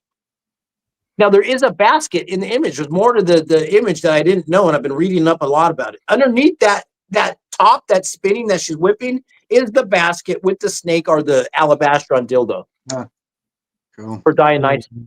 And she's being initiated into the Dionysian rituals. And go to the next image. From another fresco. Now, that's that same corner right there. You can see in the image to the right, she's being whipped with the thyrsus. And the thyrsus is a fennel stalk dipped in honey. And that's the whipping corner of the temple of the mysteries where they would actually do that. Because both images show a woman being whipped in a Dionysic fashion. And the colors are purple and crocus. and that's called the whipping corner there. Go to the next image. Right there. And this is when she is done with the whole ritual. She's now enthroned, and I think it's either Eros or Hermes is offering her a mirror so she could look at her hair, where her hair is being done, because you affix your basilis, or your taradajo, or your regalis, or your draconarius, or the Medusa's crown is affixed at the end of the ritual. And now she goes from wearing purple robes to crocus robes. Oh, wow. Damn. Yeah, that's definitely Eros, I think. Oh yeah. Yeah, and so it's Eros holding the mirror to her so they can There's do her hair. another mural. To do her hair. There's another mural in that building where it shows Aphrodite with not only Eros but also a little baby Priapus. They're both winged, and Priapus is flashing everyone. Yeah. Oh, wow. You know, and the temple is important because it was preserved intacto with the female mystery. And it was at a rich woman's house, and the women would come there and be walked through this mystery by other women. And at the end, you're enthroned in crocus robes, and your hair is braided. Your crown. Nice. Go to the next image. I think I got 2 images left. And the part of it now we're getting into Vesta. You know, in the hearth, the Lares, because they have a Larentelia, or a festival that happens in December as well, and it deals with the hearth of the home. Laurentia, you're talking Laurentia, yeah, Laurentia. And they it deals with snakes. It deals with that part of Italy right there, a hearth, a home, goddess worship, crocus robes. And about. a Yeah, lot so of the the mystery. Laurentia was held on the 23rd of December every year. Yeah, yeah. One of the Lares. Yeah, and the mother of Lares. This is a spicy time of year in central Italy where Yes, the sir. mother is worshipped in her many forms, in different rituals. And so get the next image. I got maybe 1 or 2 left. Can I There's just point Vesta something right out there. on that last image, please, Dion? Just on that last image. I keep seeing the hips in alchemical images. Can anyone see a big pair of hips there? Mm-hmm. Like skeleton Yeah. hips. Yeah. And those hips with those snake legs. That would be the sacrum there. That pillar would be the sacrum. It's interesting. It's just something I keep seeing over and over again. Yeah, Anyway, yeah. that's all. The double snakes. The double snakes at the bottom half of the body. You know? Here we got Vesta, where we get the Vestal Virgins, which is dealing also with the home. Dealing with hearth, dealing with family, protecting the house, protecting the tribe, protecting the temple. She has a snake as well, but the snake is looking at the mirror. You know? And so, yeah, So looking one at more the image, self. and I'm going to give you your last image. And, you know, I know Jung talked about Abraxas. Jung talks about Abraxas in terms of a hermaphrodite energy. And the red book at the end too. Yeah, that's it right there. And so that's why I put that last image, because that encapsulates a lot of this mythology we've been talking about in several episodes. Dragon feet or serpentine feet, the whip, the basilis on the head, and here it's the Charger plate, the shield. yeah, and now it's being turned into a sacred coin or a symbol as a magical formula or spell, and someone's being baptized. Like if it just has everything encapsulated in it, you know. So Can I have yeah, a little how go fun. at decoding this now. Yeah, So oh, yeah. we've already said Please. those legs are the life force, that phanic energy moving through time, end up as fate, end up as your animal self. You know, it's just the will of the cosmos, basically. This whole figure is kind of a will figure. Essentially, Abraxas is like the good god and the bad god mixed together. This is his shield, and he'll either have a shepherd's hook, or often, as we've said before, he has a flail, sometimes a sword. And But breasts it's- this time. I made sure this version had the breasts. Yeah. Look what I got. So again, a hermaphrodite, because it's basically saying it's like Taoism. It's saying yin. Oh, nice. You have that exact one. Yeah. Oh wow, Cool. that's awesome. That's so awesome. So it's the dual energy. It's those two serpents, yin and yang. Essentially, is Well, the best way it's put. Before you say And the dual, male though, and- it also is a triad because the head is a bird representing it's got the 3 Empedoclean elements: air, Mhm. land, and water. Serpent, water, body, air, land, Absolutely. and then bird, air. So it's Yeah. representing the cosmos itself. Absolutely, and there's a time factor here as well. The chicken's head, the rooster's head, is two things. It's kind of a hermetic symbol. It's the one of the symbols of Hermes, but it's also that phallic energy. It's your cock in the morning that gets up of its own accord. The crowing that- of roosters is huge in the mysteries. I got a source for Yeah. that too. It's that Dionysian energy that gets things going in the morning. That's what it is. It's the power to come back again, and so that's like a higher mind thing. And as you just said, there's a belowness to that in these serpents as well, which is the underworld and the unconscious of the universe. Essentially, it's where you go on drugs trips and similar. Well, we know that Also, the name Abraxas is a gematria, Abraxas in gematria. Hold that, Neil. That's something I want to go into right at the end, if you don't mind. Yeah, but absolutely correct. Yeah, and so what the flail and the shield are is that, look, the laws of physics conspire against us to make us get up in the morning and go to work. Try not breathing. That's something that the universe compels you to do because of the laws of physics, but you have to breathe. Give up and you'll die. Don't eat, you'll die. You've got to live. There's a certain impetus because of these two forces working on each other that makes you have to do stuff. And this is why Jung said, don't be worshipping at the feet of Abraxas. He's a god to be aware of, not a god to love, because he compels us by the laws of physics to work and breathe and, you know, go through that karma of those two snakes in the world, you know, your animal self, your unconscious self. And so there you go. And don't forget that his name in gematria is 365, equals 365, which is the solar calendar year.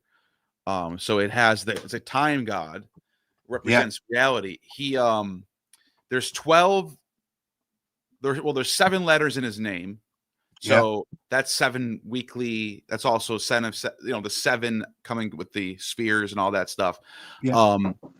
It goes even deeper. Some people even point out that the consonants in the vowels multiplied give you 12 for the months. So because there's 4 vowels and 4 consonants and 3 vowels, I think it is. And so his name, just the spelling of his name, represents the time of the calendar of our reality, of our solar lunar reality. His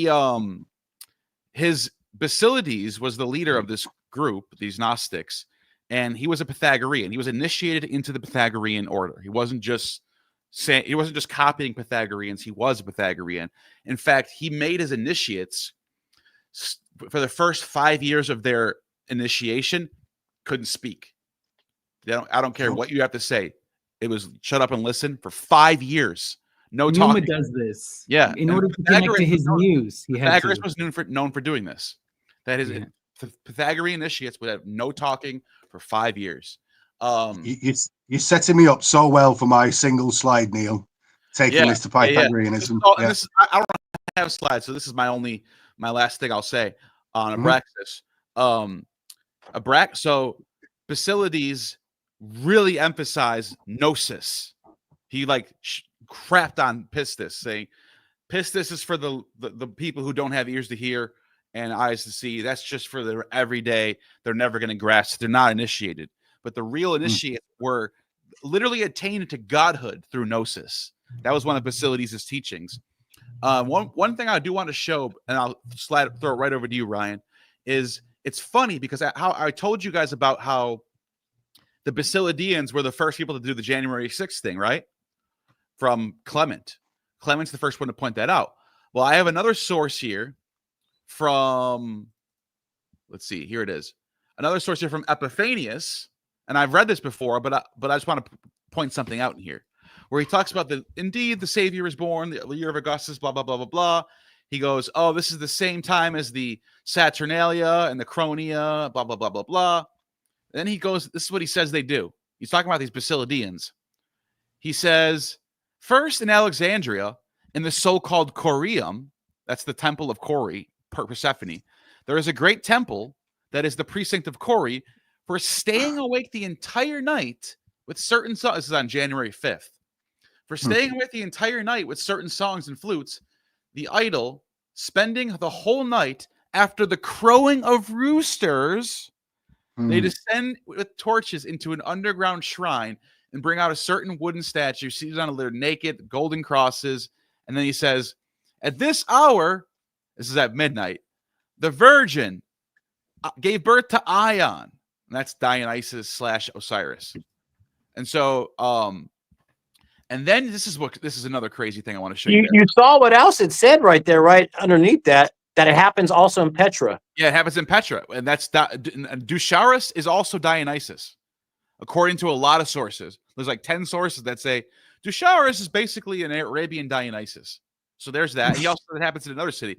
But I look at this. I found 7 primary sources in here. There's one: Aristotle, Theopompus, Diodorus, Seneca the Younger, Pliny the Elder. Look, Pliny the Elder even says January 5th this happens on. Look at this. Father Liber, it's Dionysus.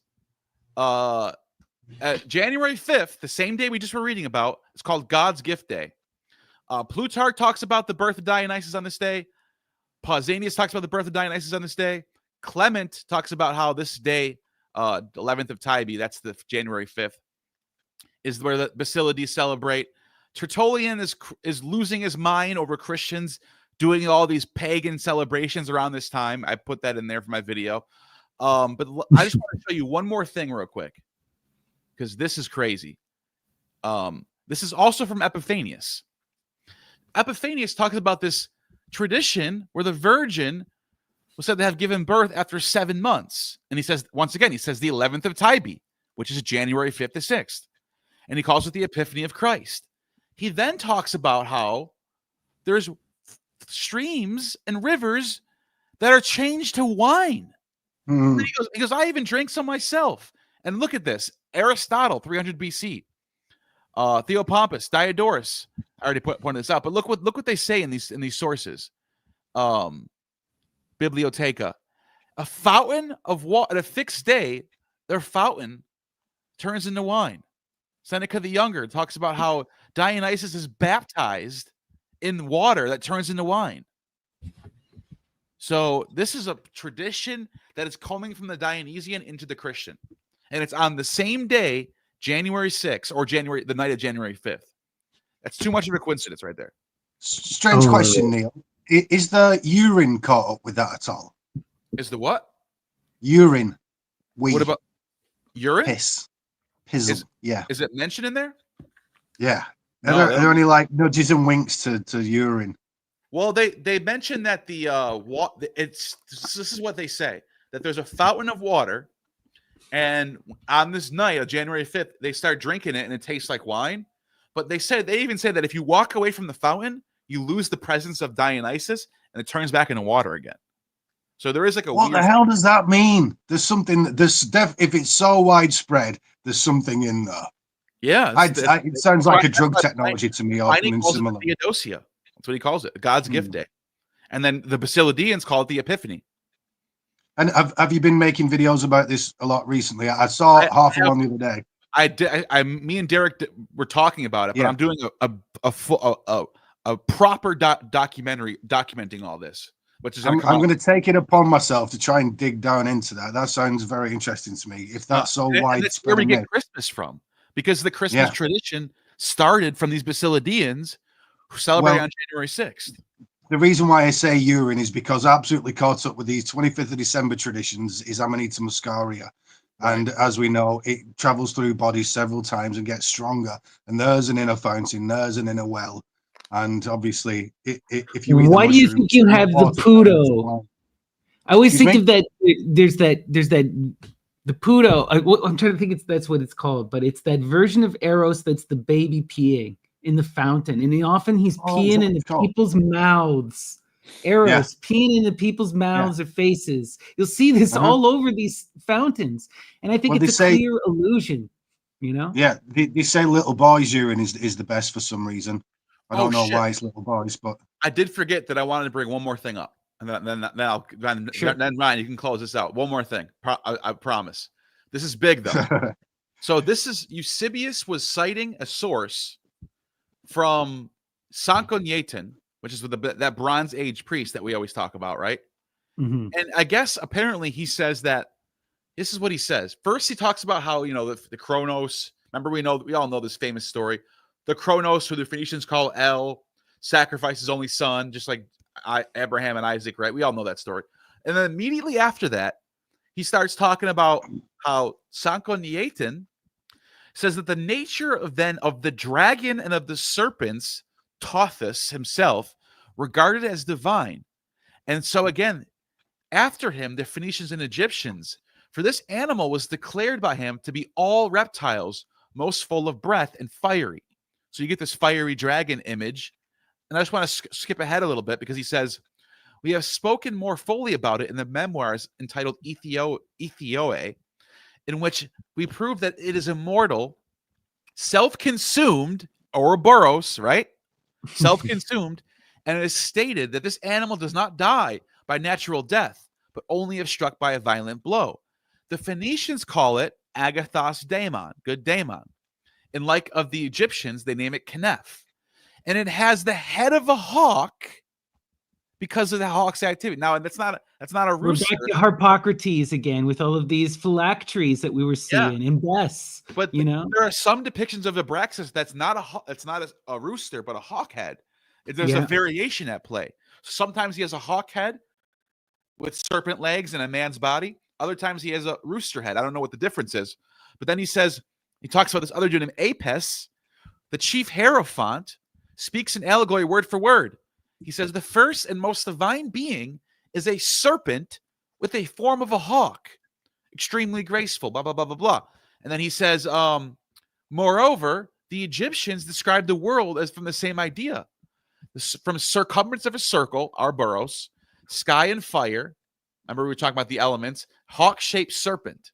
The middle of it looks like Artheta, signifying by the serpent connects the middle, and daemon. And then he says Zoroaster, the magician, the Magian, in his sacred collection of Persian writers. We lost this text. This is the only fragment we have on this text right here. This is what it says. God has the head of a hawk. He is first incorruptible, eternal, uncreated, without parts, most unlike all other, the controller of all good, who cannot be bribed, the best of all goods, the wisest of all wise, and you get the point. So like this idea of this supreme Abraxas god I don't think Basilides invented this. I think he's going back to these sources that I'm looking at right here. That's what it looks like. It seems that way. And, you know, this again, it connects us to that Alexandrian tradition where we were seeing all of that crossover, because who is the hawk-headed god in Egypt? It's Horus. And what age are we in right now? We're in the age of Horus, the age of all these wars, right? It's like all of this is coincides. Who's born at the Hippocrates? Who's born at the winter solstice? Who's born at the winter solstice? So there you go. It all comes back full circle. So I just want to say that hawk head symbolizes like the higher consciousness. Basically, you're a hawk able to look down on everything. You got the it's heavenly. Yeah, it's also that Zeus, you know, the hawk is a predatory bird like the eagle. You know, I was reading, I believe it's Livy, can't remember right now, but it was such a wild thing where he's comparing the eagle and the vulture. And he's saying the eagle is more majestic, but it consumes its own and it attacks all, right? Whereas the vulture doesn't eat birds and only consumes the dead. So he says that the vulture is the most sacred and holy of all of the birds. And they cite Zoroaster for this, you know? And the vultures were used in those towers of silence that they used to have to dispose of the dead, right? Mm-hmm. I think of the one on the front of an Egyptian headdress next to the serpent, next to the Uraeus serpent. In the Uraeus. Yeah. So the hawk was the military standard, because we talked about the Roman standards, how the Draconarius, and they would have the Aguila or the eagle. The Egyptian military, they put a hawk. They either had a hawk or a fan. The fan's name is what you affix the head of the snake to, the shield. Aegis, yeah. Yeah, it's a half. Oh, yeah. And because in Egypt, the half Aegis is the same as the full Aegis. It's worn around the neck. So I Cool. brought up Ryan's thing here. If you wanted to tell us what you're getting at with this wildness. Okay, yeah, it does look wild, but I just want to show that how this dragon tongue's done, and that when you get more important words, and the name of God was important to a lot of people, even outside Judaism, that actually there's all this stuff encoded in there. So in the center, and don't forget you read Hebrew backwards, so I'll put a big line in the center. It looks like a Google logo, but you got Yud, Hey, Vav, and Hey there. The four letters of the tetragrammaton, which are actually indicating also the four elements. The Yud is actually a flame. The Hey is to do with the feminine. A Vav is a sword, and even as far down the line as in the tarot, the sword is the air element, the mind element, and then you got an earth Hey on the end. In Hebrew, you've got 22 letters, 22 letters, and then a few extra letters as well. So that Hey is called actually a Hey final, that green Hey. So here we've already got the four elements in there. Neil pointed out before that the name of Abraxas, which is what inspired me to do this, the name of Abraxas actually adds up to 365. Now, I can't quite remember the calculation for this. I nearly got it right, but I got it off Manly P. Hall. And this name actually adds up. I couldn't, if you can see, I've put 10 times in the top left-hand corner, I've put like 10 times 30 equals 300. So it nearly adds up to a sidereal year that I've done something wrong. And I was a little late because I was trying to find out the original formula. But if somebody out there can remember it, I'd really appreciate you messaging that to me. Well, Abraxas's epithet is Yao, Yeah. and Yahweh, in my opinion, if I had to guess how Yao becomes Yahweh, I don't think it's just a Hebrew Greek difference. I think the way is combining the Yah, which is a Bacchic chant, with the Ewa, which is also a Bacchic chant. When you combine those Bacchic together, chant, you get Yahweh. Yeah. I think they've played with the vowels and the consonants they've used to generate this. If you can see in the top right, Neil, I've actually put Yao, Yahuwah next to it. And if you remember a couple of episodes back, we were talking about the Yow, that kind of this resonant stuff that they're doing with it. And to that, I've actually laid out the name of God there in the form of a person next to it, which is it's famous for having this in there as well. However, other than having the amount of days in a sidereal year is, for everybody out there, is just a year measured by the stars rather than the rotation of the earth around the sun. So in Hebrew, as in Greek, you actually had numbers associated with these letters. So Jehovah is 10, 5, 6, and 5. You can see it just underneath it. Again, we're reading backwards. And that equals 26, which I'm adamant is telling about the 25,920 year cycle of precession, because we've already determined that in these gods, from Ion to Abraxas, they're all time gods. You know, the ultimate measures of everything that we have, the biggest things that we can measure are time, expanses of time. So what happens here? So we got 26. Very good. It's just a number, Ryan. However, something very magic happens when you realize this is actually geometry. So all we do is we make a shape from with the sides of 10, 5, 6, and 5, which we can see in the bottom left-hand corner. This is called the Jehovah. This is well secret, by the way. This is a Jehovah trapezium. And we can see the top line's 6, the bottom line's 10, 5, and you get 5 on the other side. What happens here when you do this? Well, we get 2 Pythagorean 3, 4, 5 triangles and a 4x9 triangle on the left and on the right, a 4x9 triangle, which is actually the same as that angle of the Earth's axis again. So we're pointing at precession because, as we know, the Earth's axis interacting with the axis of the ecliptic makes this precessional number.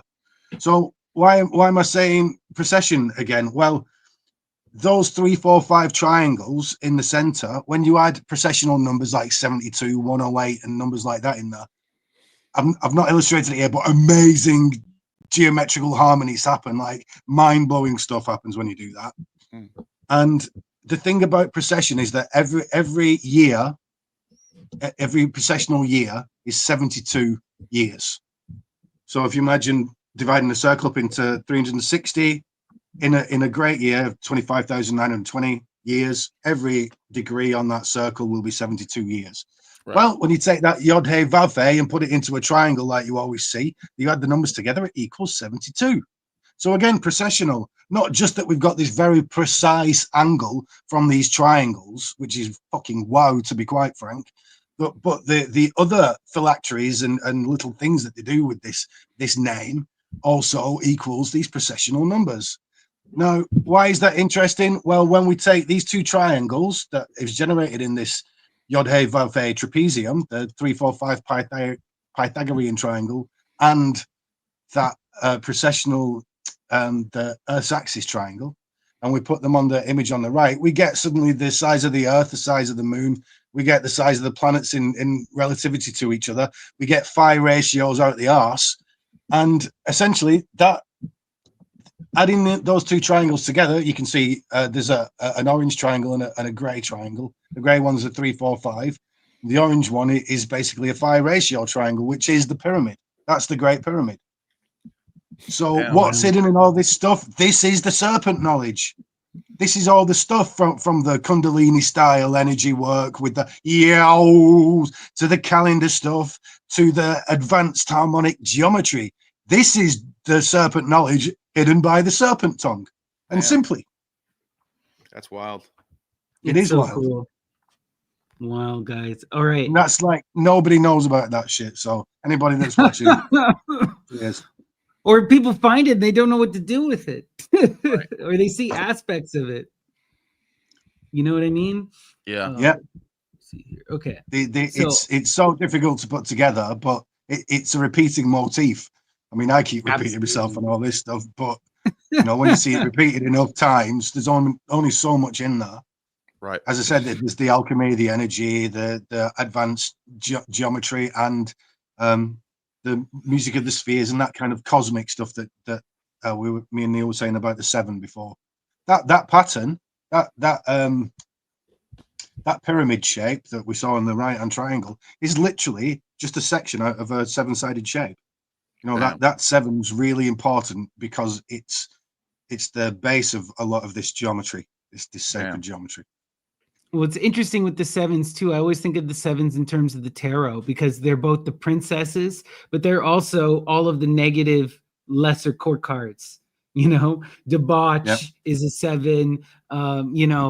Futility is a 7. So on one hand, it is that it can be the middle way, or it can be the way that destroys you, right? Well, it's because it's incommensurate number. There's not, but you can't divide 7. It doesn't do much with the other numbers. It kind of stands on its own. So it's very standoffish. We say in Britain. I don't know if you say that over there. Yeah, standoffish is like, just very Taurian, as we would say. Yeah, those 7 rays, they want to transform into 8, right? Like the 7 wants to get to the 8, which is the Ogdoad of the Egyptian, and to produce that 8 is to give birth to the divine child, right? That Harpocrates, that Horus, the Dionysus. And so this is what we're seeing, is that 7 is unstable, and that 7 causes the stress that causes that Fortuna energy that we can then use to refine ourselves. You know, it is through the experiences of life that we can overcome these animal instincts and learn how to master them, like Hermes, you know? Well, it's that Abraxas number. It's doing exactly what Abraxas is, who's a 7-letter deity again. You know, Abraxas is, by that yin and yang, is compelling you to do things. Yeah. Yeah, it's that disciplined actor, right? So it's embodiment. I wanted to, it's the natural consequence of being embodied under the laws of physics. Yeah. So I wanted to take it back to that goddess Tacita, because this connects us to some of our earlier episodes that we had did that I was talking about. And we were looking at, with the dragon tongue, Tacita is that goddess she is the mother of Manes, right? She is that underworld deity of the dead. She has her tongue ripped out. She brings the mania. So this is the most complete version of her story that we have from Ovid's Fausti. To set it up, I'm going to read it for you here. It goes, "At once he will ask me, who is the goddess Muta, the mute? Hear what I learned from the old men gone in years, conquered by exceeding love of Juturna. Jupiter submitted to many things which so great a god ought not to bear. For now she would hide in the woods among the hazel thickets. Now she would leap down into her sister's waters. The god called together all the nymphs who dwell in Latium. And thus in the midst of the troop he spoke aloud. Your sister is her own enemy and shuns that union with the supreme God, which is all for her good. Pray look to her interests and to mine. For what is a great pleasure to me will be a great boon to your sister. When she flees, stop her on the edge of the bank, lest she plunge into the water of the river. He spake. Assent was given by all the nymphs of the Tiber, and those who haunt Ilia divine, thy wedding bowers. It chanced there was a naiad nymph, Lara by name, or Larunda, right? But her old name was the first syllable repeated twice, Lala, and that was given her to mark her failing. Many a time Almo had said to her, my daughter, hold thy tongue, but hold it she did not. No sooner did she reach the pool of her sister Joturna than fly the banks, said she, and reported the words of Jupiter. She even visited Juno, Hera, and after expressing her pity for married dames, your husband, quoth she, is in love with the naiad Juturna. Jupiter fumed and wrenched from her the tongue she had used so indiscreetly. He also called for Mercury to take her to the dead land. Said he, that's the place for mutes. A nymph she is, but a nymph of the infernal Mars shall be. The orders of Jupiter were obeyed. On their way they came to a grove. Then it was, they say, that she won the heart of her divine conductor.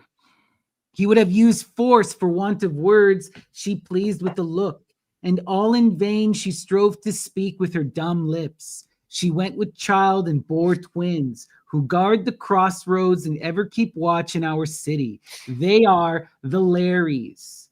So the Lares are the children of Hermes, Mercury, and Tacita, the nymph, right? Diamuta, the mute one. And she is cast into the crossroads, into the deadlands. This is so reminiscent of the story of Hecate. And it makes me immediately think of Hecate, right? This goddess of the crossroads, this virginal nymph who is then, taken into this other world, right? Into this intensity.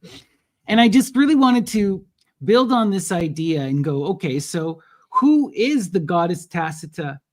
Who are the Lares? And when I was looking into this, what immediately came up was the story of Numa, the biography of Numa by Plutarch. So several times Numa talks about Tacita. So it turns out that Numa had a special nymph, a special muse that he connected with. I'm going to read you a couple passages that will show you this. So in this one it says, in like manner, Numa's fiction was the love which a certain goddess or mountain nymph bore him, and her secret meetings with him as already mentioned, and his familiar converse with the muses, for he ascribed the greater part of his oracular teachings to the muses, and he taught the Romans to pay especial honors to one muse in particular, whom he called Tacita, that is the silent or the speechless one. So Tacita. By the way, the silence for special 5 muse. years, silence for 5 years motif right there. Exactly. And Numa, in order to, and I didn't quote this, but Plutarch says that in an earlier part of this story, in order to hear the voice of Tacita, he took a vow of silence for 5 years. Wow. Like the Pythagoreans. Like the Basilidean Christians. Exactly. Yeah. The Holy silence shit. is beyond important in order to hear. So here's another part where he's talking about Tacita, but he uses a different name, uses a very special name. Check this out. Then Numa, forsaking the ways of city folk, determined to live for the most part in country places and to wander there alone, passing his days in groves of the gods, sacred meadows and solitudes. This, more than anything else, gave rise to the story about his goddess. It was not so the story ran from any distress or aberration of spirit, that he forsook the ways of men, but he had tasted the joy of more august companionship and had been honored with a celestial marriage. The goddess Egeria loved him and bestowed herself upon him, and it was his communion with her that gave him a life of blessedness and a wisdom more than human. However, that this story resembles many of the very ancient tales which the Phrygians have received and cherished concerning Attis, the Bithynians concerning Herodotus, the Arcadians concerning Endymion, and other peoples concerning other mortals who were thought to have achieved a life of blessedness in the love of gods, is quite evident. This is a recurring theme that we see all the time, where these people find that magical muse, that interior muse, that goddess. They connect and they are given magical knowledge. It's not enough that this force, right, this Tacita has chosen Numa, but then gives him knowledge that he then composes into sacred magical books and teaches him how to do certain rites and overcome other magic. So I wanted to read another part. This is a really interesting thing dealing with what Dion was talking about, the Sali. So it says, the priesthood of the Sali is said to have been established for the following reason. In the 8th year of a reign of pestilence which traversed Italy, distracted Rome also. The story goes that while the people were disheartened by this, a bronze buckler fell from heaven, which came into the hands of Numa, and a wonderful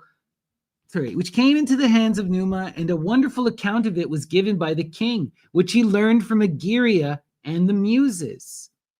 The buckler came, he said, for the salvation of the city, and must be carefully preserved by making 11 others of like fashion, size, and shape, in order that the resemblance between them might make it difficult for a thief to distinguish the one that fell from heaven.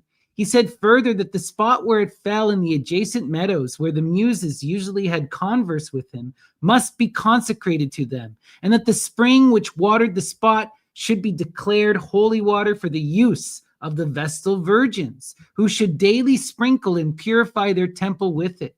Moreover, they say that the truth of all this was attested by the immediate cessation of the pestilence. When Numa showed the buckler to the artificers and bade them do their best to make others like it, they all declined except Vetirius, Memurius, a most excellent workman who was so happy in his imitation of it and made all the 11 so exactly like it that not even Numa himself could distinguish them. For the watch and care of these bucklers, then he appointed the priesthood of the Sali. Now the Sali were so named, not as some tell the tale from a man of Samothrace or Mantinea, named Salius, who first taught the dance in armor, but rather from the leaping which characterized the dance itself. They're the leapers. The dance they performed when they carried the sacred buckler through the streets of the city in the month of March, clad in purple tunics, girt with broad belts of bronze, wearing bronze helmets on their head and carrying small daggers with which they strike the shields. But the dance is chiefly a matter of step, for they move gracefully and execute with vigor and agility certain shifting convolutions in quick and often reoccurring rhythms. So I wanted to point this out because this gets into a lot of wild magic and stuff, because this image of the Sali here that we're seeing, where was it? I went too far ahead. Okay, yeah. So this image of the Sali here that we're seeing, 12 identical bucklers, one ascended from heaven that's magic. Where do we see this reflected in earlier Roman myths? The Arvals, the priests of Romulus and Remus, those that uphold the earliest Roman rites. So with the story of the wolf mother, who is often a nymph, the Acalarentia, the story is that she's a rich woman who founds Rome through her money and through her 12 children. One of her children dies, though, and is replaced by the mysterious Romulus, who's invited in. And then these 12 become this priesthood that maintains the power in Rome and later becomes related to the Augustan family itself. And these people are appointed for life, and they're often senators. Some of the most powerful people in all of Roman history were Arvals. And we're seeing that the Sali are sort of mirroring the Arvals. The Corybantes are mirroring the Sali, right? There's something going on with these 12 people who swear to protect this virgin mother who gives birth unto herself, and the magic sun that is a deified sun, you know? I mean, I can't help but jump to the 12 of the Zodiac straight away. Of And course. possible procession, that there is one more of those 12 signs that's more important than the rest at any one time. It's the one that rises at the spring equinox. That's the important one. That, you know, whether in the age of Pisces, no, we were in the age of Aries. As everybody knows, we're going on to the age of Aquarius. That's the important one out of the 12. That's all. It's just reminding me that I wouldn't swear down to it, but it seems. Absolutely. No, there's definitely something there, because we're seeing all of this solar imagery, the solar priesthood. We're seeing all this transition of time, these time elements, you know, it's clearly there, but it's also wrapped up in this foundational founding of Rome, in this mythical creating of this magical lineage through this dragon mother thing, through these rites that we see, you know? I mean, the buckler's interesting as well, because that's a small shield. It's not just a big, you know, aegis kind of thing. It's a buckler's like, you know, the old time swashbucklers. Because you know, when we talk about, exactly, they're super small, and they're beating them with daggers, right? And the Corybantes were said to be small little people, right? So there's something going on with this, the little people, the small people. You know, and also it has to do with the beating. The buckler is also, remember, in the rites, when they're doing the rites to Dionysus, what do they use as the satyr plate, where they're cutting up the sacrifice and mixing it together to feed the initiates? They use a shield, the charger plate, right? So that buckler is also the plate on which the food is consumed, the sacred offering that is given to the mother in those Dionysian rituals. Why can't these ancients just be bloody straight for once and write down what you were really doing? Just one time, please. Why is everything going to be a goddamn mystery? Right.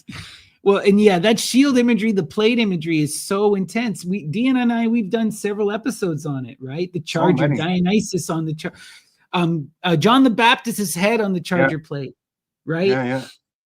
You know, it's one that evades capture, that one. I get energy stuff like lower Dantian stuff from it, but there's also the halo there. Seems like there's mushroom analogies going on. It has to do with the ripping apart. It really has to do with the ripping apart, because the other place that we see this image predominantly is Orpheus, who is also ripped apart by the Maenads, and instead of his head being on a shield or a plate, it's on his lyre. And then, but Jesus, it's fixed. Before Jesus is crucified, he literally makes people eat his flesh. Yeah, that's like another symbolic way of him being. Yeah, it's like him being torn apart by the apostles. Right, by the 12 again. Cyrus is the same. Cyrus tends to be 14, but his penis is eaten by a fish. It seems like it's a carp dream fish to me. There's a drug reference going on there. But this whole penis thing's a mushroom thing as well. 2 women are mourning at the tomb of Osiris, Nephthys and Isis. In the Gospels, it's 2 women, Mary and Salome, that are weeping at the tomb of Jesus. That's such a good point. And in both of those stories, that's when Jesus returns or Osiris returns. It's when the 2 women are at the tomb weeping. Right. And we see this in the Eleusinian mysteries. I talk about this often. The greatest power is that power of grieving. It causes the Kori to return. Without that great mother weeping, then Hecate doesn't even say anything to help. Then Helios doesn't get involved either. It is that crying that transforms reality and causes the universe to bring the Kori back. There's incredible power in that grief. Yeah. It's that desperate last attempt, that last gasp of life to try and save yourself. Right. And it's going into that unconsciousness again. You're going to that animal side. You're going into the depths of your soul. You're doing what is so primordial to everyone, What is a child They're doing when crying. they're scared? They cry Yeah, out for crying. mother. Yeah. They cry out for help. They ask for protection. And that's what we're seeing is the most powerful magic. It's in that childlike fear, in that childlike need, necessity, right? What forces the entire universe to come about in the Orphic tradition? Time and It's necessity. and Unki, right? So I wanted to keep going into this biography of Numa because Numa is such an interesting character. Is Numa as in law? Is that what that means? Because when you said Numa before, I thought, oh, the breath, but I see it spelled without the P. I think it's like law or something like that. Let me look it up on the internet. It's Numa. I'm not sure if it means anything in Latin. Yeah, it means law. Makes law. sense. The law. Right? He is the law, this guy, you know, the bringer. Well, that's what he's said to do, is to bring the laws to Rome, to make and establish their religious rights. Like Romulus does a bit, but it's Numa who really creates most of the traditions and is this, this figure of goodness. It's interesting. So let's read this part here where he's talking more about the Sali. It says, by such training and schooling in religious matters, the city became so tractable and stood in such awe of Numa's power that they accepted his stories, though fabulously strange, and thought nothing incredible or impossible which he wished them to believe or do. At any rate, the story goes that he once invited a large number of citizens to his table and set before them mean dishes and a very simple repast. But just as they began to eat, he surprised them by saying that the goddess with whom he consorted was come to visit him. And lo, on a sudden, the room was full of costly beakers, and the tables were laden with all sorts of meat and abundant furniture. But nothing can be so strange as what is told about his conversation with Jupiter. When the Aventine Hill, so runs the tale, was not yet part of the city nor even inhabited, but abounded in springs and shady dells, two demigods, Picus and Faunus, made it their haunt. In other ways, these divinities might be likened to satyrs and Pan, but they said to have used powerful drugs and practiced clever incantations, and to have traversed Italy playing the same tricks as the so-called Idaean dactyls. Remember we said that the satyrs are kind of like dactyls, Neil? So there you go.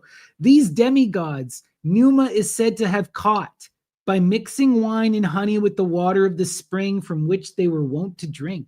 When captured, they dropped their own forms and assumed many different shapes, presenting hideous and dreadful appearances. But when they perceived that they were fast caught and could not escape, they foretold to Numa many things that would come to pass, and taught him besides the charm against thunder and lightning, which is still practiced with onions, hair, and sprats. This is a charm that was used to protect themselves from Zeus, from Jupiter, from Jupiter's curses. It's so wild. He gets into it here. He says, some, however, say that it was not the imps themselves. Imps, demons, gnomes, elves, all of these are referring to those spirits, the Lares, right? It was not the imps themselves who imparted the charm, but that they called Jupiter down from heaven by their magic. And that this deity angrily told Numa that he must charm thunder and lightning with heads of onions, asked Numa, filling out the phrase. Of men, said Jupiter. Thereupon Numa, trying once more to avent the horror of the prescription, asked, with hair. Nay, answered Jupiter, with living. Sprats, added Numa, as he had been taught by Egeria to say. So I want to pause here because when I looked into this, a lot of people have commented on this, and this is magic to fool Jupiter. Jupiter, to protect from the thunder and lightning, would demand sacrifices on the Compitali, this festival that they used to have to the Lares. And they used to kill people and put them on the crossroads. But after they started making woolen figurines or these onions, they'd use onions that were sprouting. And the sprouting of the onion would be like a head of hair. And this would be a human head. And you can sacrifice the onion and don't have to sacrifice the man. But this was a magic chick taught to Numa by the muse Egeria to overcome that violence of Jupiter, who was demanding blood. Right? Then the god returned to heaven in a Grecian mood, Hylios, as the Greeks say, and the place was called Elysium from the circumstance. And that is the way the charm was perfected. These stories, fabulous and ridiculous as they are, show us the attitude which the men of that time from force of custom took towards the gods. And Numa himself, as they say, had such implicit confidence in the gods. When a message was brought to him that enemies were coming up against the city, he smiled and said, "But I am sacrificing." The guy was such a monk, crazy religious person that even in the middle of a war, he's the leader. Everyone's going to him for what to do. He's like, "I'm not worried. I'm too busy sacrificing to my muse." Kind of wild. So let's keep going here. There's a couple more neat things from this Numa book. So one of these so this is talking about Egeria would always come and give magic information to Numa, either telling him the future, telling him magic spells like how to overcome Jupiter. And Numa wrote all of these down in dozens of books. Okay, so this is what it says. It says, one of these held, when Numa finally passed away of old age, this is what happened. One of these held his body, and the other the sacred books, which he had written out with his own hand as the Greek lawgivers, their tablets. But since, while he was still living, he had taught the priests the written contents of the books and had inculcated in their hearts the scope of meaning of them, he commanded that they should be buried with his body, convinced that such mysteries ought not to be entrusted to the care of lifeless documents. What gets even wilder is Plutarch talks about how they remained buried for 400 years, but then in a flash flood, the tomb got ripped open. And when the tomb got opened, no body for Numa was found, but the 12 books were in there. And so one of these guys, Romans, took the books and brought them to the Senate. And the Senate deemed them so controversial and so revealing of the mysteries, they had them all burned. But Plutarch speculates that they didn't burn them, that the 12 books instead were protected and hidden, and that they're still in Rome, at least during Plutarch's time, which was a long flipping time ago. But, you know, it's so interesting. So that's all the stuff about Numa I wanted to talk about. I wanted to then go into some of these passages talking about the Lares, you know, because these demonic spirits, the Lares, and commanding these spirits, this seems to be a big thing for this dragon tongue, for this magic. This is what this magic does. This is what we're looking to engage with and control and to master. You know, these Lares spirits are also the spirits of our own body. You know, they're our own impulses, right? It's the genius. In many ways, they'll say the Lair is also the genius. So here we'll start here with this quote, actually. So this is Censorinus de Natali. And it says in this source, many ancients handed on the tradition that a genius and a lar are the same, among whom is also Granius Flaccus in a book dedicated to Julius Caesar, which he wrote about the names and rituals of the traditional gods, that is, those recognized by the pontifices in their technical writing. So the Lares, not only are they spirits of the dead, spirits of the home, but they're also the genius, the personal muse, right? This is a really interesting one. Anorbius Adversus Gentiles says, if it seems appropriate, we can also say something brief about Lares, whom the common people consider the gods of the streets and paths, because in the Greek, the streets are called Lauras, and Ovid called his goddess Lara, or Larunda, or Lala, right? Tacitus' other names. In various writings, Nigidius, Figalus, calls them now the guardians of the house and home. Then those Curites, the Corybantes, another word for the Corybantes, who once managed to conceal Jove's wailing with the clashing of their weapons. Then the 5 Digiti, that's the Idyllian Dactyli, from Samothrace, whom the Greek tell us are named the Ideodactyli. Varro is similarly hesitant, now saying that they should be called manes, spirits of the kindly dead, which is why Mania is called mother of Lares. Then again, gods of the air and heroes, now declaring the Lares to be spirits of the restless dead, larvae, following the opinion of ancient writers as if they were sorts of personal protective spirits, genii, and the souls of those who had died. So the Lares is really sort of a catch-all term for any kind of demonic spirit, personal or external, it seems. So this comes from Pliny, from his natural history. And this is a wild story talking about the hearth, which we know is home to the goddess of Hestia, right? Or the Vestal, and the hearth, the oven. And they would even in Rome, they had their own festival to this. It was called the Feralia. And they had their own goddess specifically to the oven hearth as well. I'm trying to remember her name. But this is a wild image here that I wanted to bring up because it's one story that keeps occurring again and again. And I will not pass over one famous example of a hearth in Roman literature. They say that during the reign of Tarquin the Elder, a penis suddenly appeared from the ashes in his hearth, that Orcresia, a maid of Queen Tanaquil, who was a captive, that is a prisoner of war, became pregnant after she sat there. In this way, Servius Tullius was born, who succeeded to the kingdom. Afterward, when he was a boy and was sleeping in the palace, his head appeared to be on fire. He was believed to be the son of the household Lar. For this reason, he instituted the games at the Compitalia in honor of the Lares. So the Lares can even can have relations with women, and women can give birth to these demonic beings who are somewhat special. Just so crazy.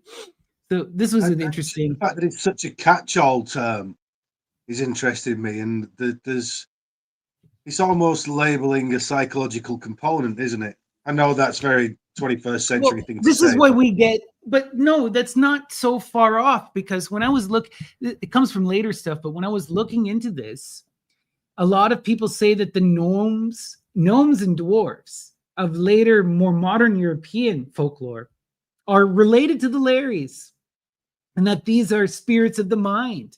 That nomos, that word nomos literally means thought, right? Yeah, I think they are the autonomic processes of the body, those things taken care of without your will or sanction necessarily. Right. That which, like when you somehow get home from the pub when you've had too many, that kind of a thing.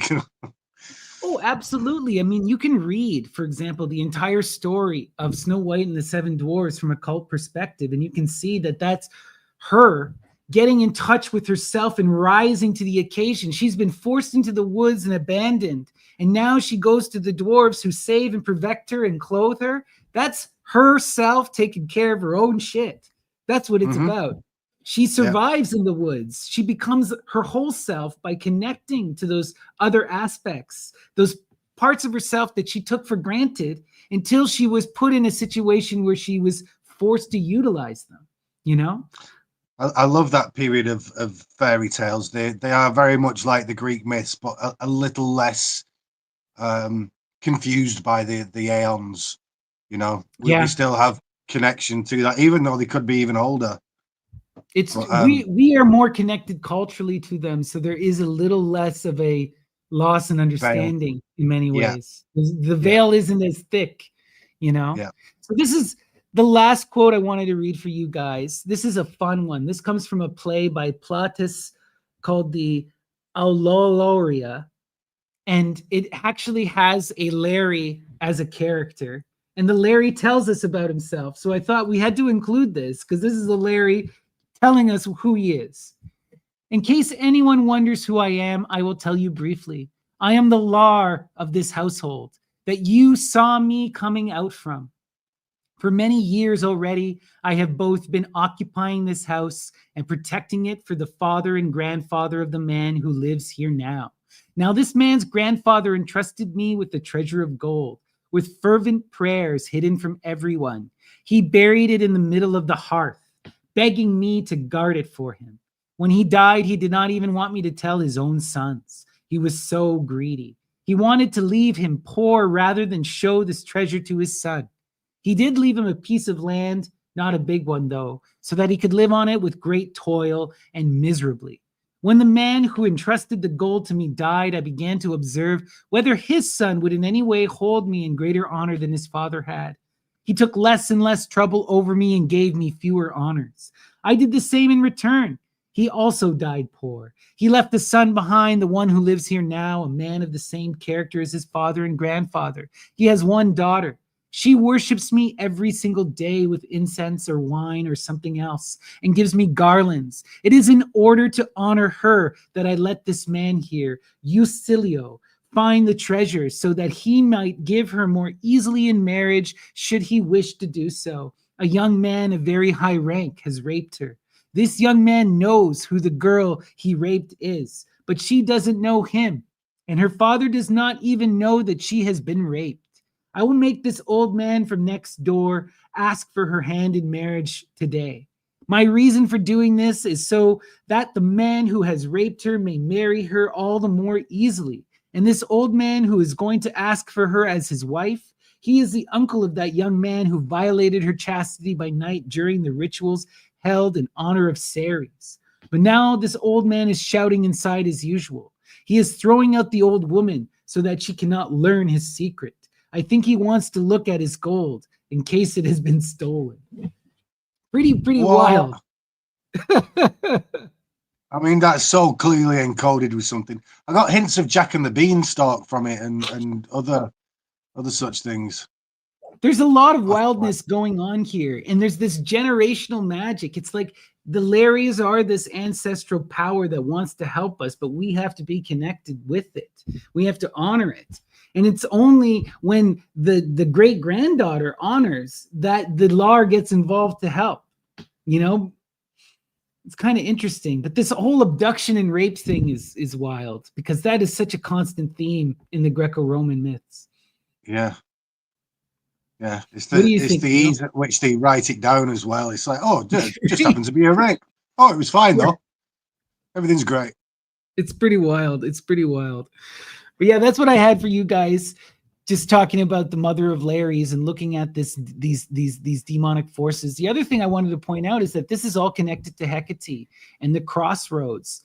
The Lares would be at the center of these crossroads. They'd have these shrines where they would hang dogs and woolen figurines from and sacrifice, and everyone would go there.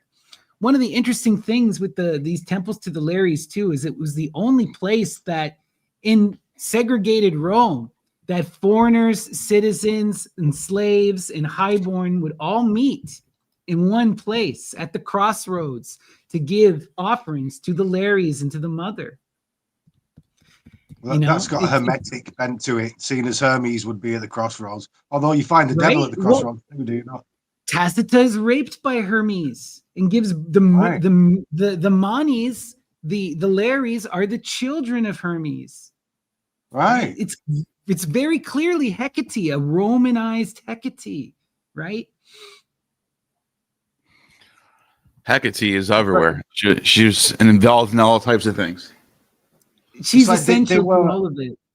It just seems so odd that the ancients were so clearly focused on mysticism, and the writings are so often related to mysticism, but it's just not brought up in modern times. It just seems it's so weird to me.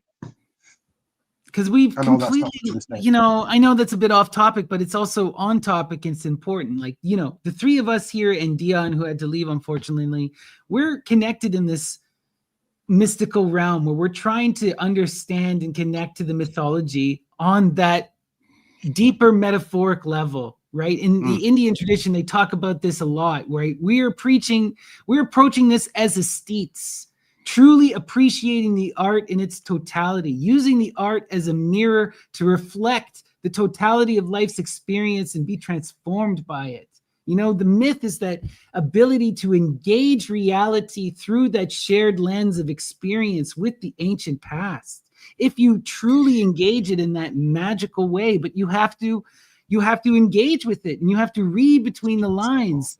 You have to allow the myth to be embodied into the physical self, right? Most modern people don't even think or consider what their fucking purpose is, where they're going, what they're doing. They're just too busy about consumption or figuring out where their next meal is going to come from. You know, like in our modern times, people are consumers or they're working. There's like, you know, we're so divided. We don't have time to sit in the body anymore. We're not given that opportunity to really ponder, engage with art. Art now is 2 seconds on my fucking smartphone, you know? Do you know what it is? It's the loss of boredom. I think within that boredom and sitting down quietly, like the 5 years, as Neil was saying, you know, that things that you are able to notice the subtle things around you. And these are subtle systems that we're dealing with here, from the subtlety of the writing and the words between the lines, and to the subtlety of the art itself. I mean, for example, that's so true. Sorry, go on. No, you go ahead. Finish your point. I don't want to. You go ahead.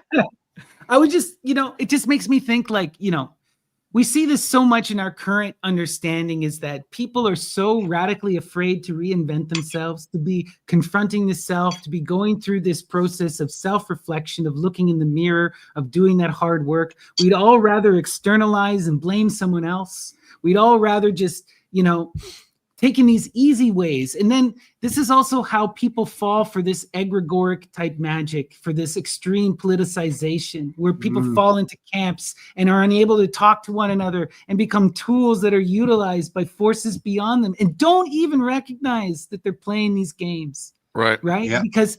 Because they're not thinking for themselves. They're not doing the hard work of sitting in the self and saying, what do I literally think? Instead, they're caught up because they're either working too much or they want too much love, right? They're so needy and hurt, or they're not engaged, you know? As well, there's a naivety there as well. You know, that often there's a reliance on the state and what is seen as, you know, the literature of science or whatever. And unfortunately, we live in an age where this has all been distorted now. So I can understand to some extent a lot of people not catching up to the way of the world. However, it's so in your face. It's also it's like you grow up and you're told that science is the way, that science is this incredible thing that can offer you all of the truth and reality that you need. You just need to follow this method. What they don't tell you, though, is that largely that method has been politicized and propagandized and corporatized.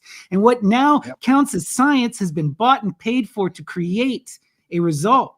So science may be a beautiful idea, but what the fuck does it matter if no one's actually doing it and they're lying to you about what the science is? You know? 100%. And this is true of everything. It's true of philosophy too. There's beautiful stuff in philosophy, but if they're all fucking lying to us, you know? If we just know the gods, if we just know those old pagan gods, for example, that was all Hermes, the trickster god there, because science might be doing something good, but whoever's the middleman who's translating that work to us has an agenda, or it might be mercantile and paying them off, paying for research to be done, paying for certain outcomes. It's this Mercury. But the second you spot Mercury, you know, you can take that archetype and go, hang on, you know, Hermes is here. I better be aware because he's the trickster. And just that would dissolve the whole propaganda aspect of it immediately. Yeah. Yeah, you know, and I think a lot of this has been our disconnection to, and you know, we dismiss mystery is not a mystery. It's no longer capitalized. It's silly. You're just wearing costumes. Everyone's an ass. You know, you look and you take away all of the magic from these rituals, and you break them down to what their core is, and you're no longer about the experience or the perception. Ritual is to enhance art. It's about creating an artistic experience. When you go through an initiation rite, it's like watching a movie or reading a book. It's about embracing and being transformed by the art. It's art plus something. You can have the same experience nowadays. This is something that I feel is sad too, because in our modern times, we have more access than ever, but we're also more distracted than ever. You know, the greatest thing that I ever did for myself in recent times was shut the fuck up and start reading. And it started with Euripides. You know, go read the Bacchae, go read Medea.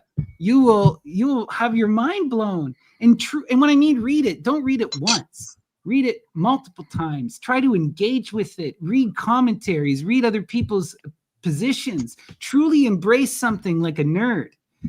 Why is nerddom so popular and so powerful? Because there's something to be gleaned from a human experience and storytelling, you know? And you can find it in a video game, or you can find it in Euripides. Go fucking find it. You know? Me and Neil aren't nerds, are we, Neil? We're cool.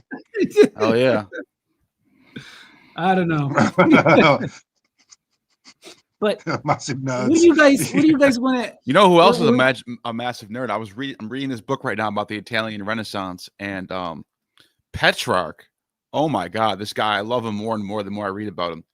Petrarch was, first of all, he's obsessed with collecting books, which is something I'm like that.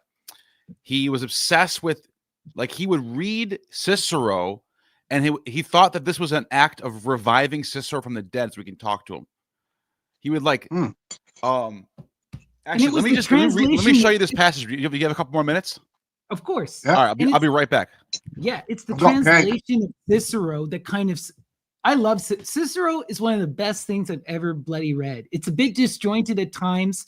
You know, a lot of his stuff is speeches, you know, but like one of his books that really blew my mind and that I cite all the time is on the nature of gods.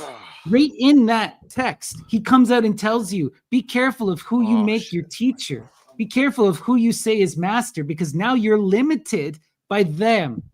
By their perception. You got to be able to change masters just like you got to be able to change selves, you know? And he's like, even the Pythagoreans want to deify Pythagoras and don't want to move beyond him, you know? Yeah. Cicero saw that. Beautiful guy. And center of the Renaissance, him and what was that guy, Pletho? Is it Plethon? Plethon, Machiavelli, Petrarch, Bruni. Yeah, Bruni. Who's Petrarch's best buddy there, the Italian guy? Oh God, he wrote the Decameron. I don't know. Oh my God, he also wrote On Famous Women. I don't know. Is it Bruni? Maybe Bruni. On Famous. Petrarch Women. and Bruni were best friends. We're good friends. Boccaccio. Oh, okay. Yeah. But you got to hear this. It's us three right here. He's talking about, and even Dion's one of these people too. He says, where is it? It's in here somewhere. Here we go. I know. This is crazy. Petrarch. It says Petrarch his reading was a communion with ancient spirits alive in books. He wrote them personal letters. He called Cicero his father, Virgil his brother. A great volume of Cicero, disturbed on his shelves, fell and wounded his ankle, making him wonder what he had done to make Cicero angry. He called books welcome, assiduous companions, always ready to appear in public or go back in their box in that order. He got rid of most of his passions, he wrote a friend, but I have one insatiable thirst, book buying. It says, with Boccaccio, he engaged an Eastern scholar to translate Homer into Latin. He loved to examine and caress Greek books. Though unable to understand them, he tried in vain to learn the language. He wanted to learn Greek so bad. This is such a crazy story. And then he says, his friend, somewhere in here too, I don't know, I can just summarize it. His friend wanted to get him to get out of his house for once. Dude, chill out. Stop reading for one day. Let's go to a festival. Let's go to a party. Let's go to whatever. And so he went to Petrarch's books room and locked the door and kept the key. And then he said, Petrarch was like, all right, fine, I'll come with you. He took like 2 steps outside of his house, and his friend saw he was visibly like having anxiety from not being inside his room reading. And he's like, here, dude, here's your key. All right, I guess you're not coming. He didn't go to the party. He went back inside. Oh no.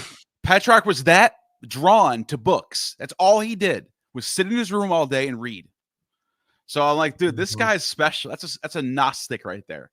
That's a He special is kind of special. Gnostic. It also makes me think of Numa again. Yeah. Numa was obsessed with the goddess and reading these magic books, writing these magic books, the Sibylline books, this consultation, the view of the myth as a living image, right? Like this is something we see also in the Shaivite traditions, okay? The written myth, the eidolon or the murti, these form a harmonious creation that when the story is performed in that retelling, when you're engaged with the rites, with the incense and everything, you create that proper aesthetic experience and you are transported. These myths are portals to engagement, to connection with deity, you know, and it is through that written word that you're connected. This is why the Vedas are so powerful, why the Smriti literature is so powerful, because it creates living images that can be observed and experienced. The Vedas are written so well. There's an epic rhythm to them. I've not read a lot of them, but the few sections I've read, it's been like, whoa, that's actually awesome. You know, a lot can be lost in translation and just the fashion of the times, but those Vedas are still rollicking, I would say.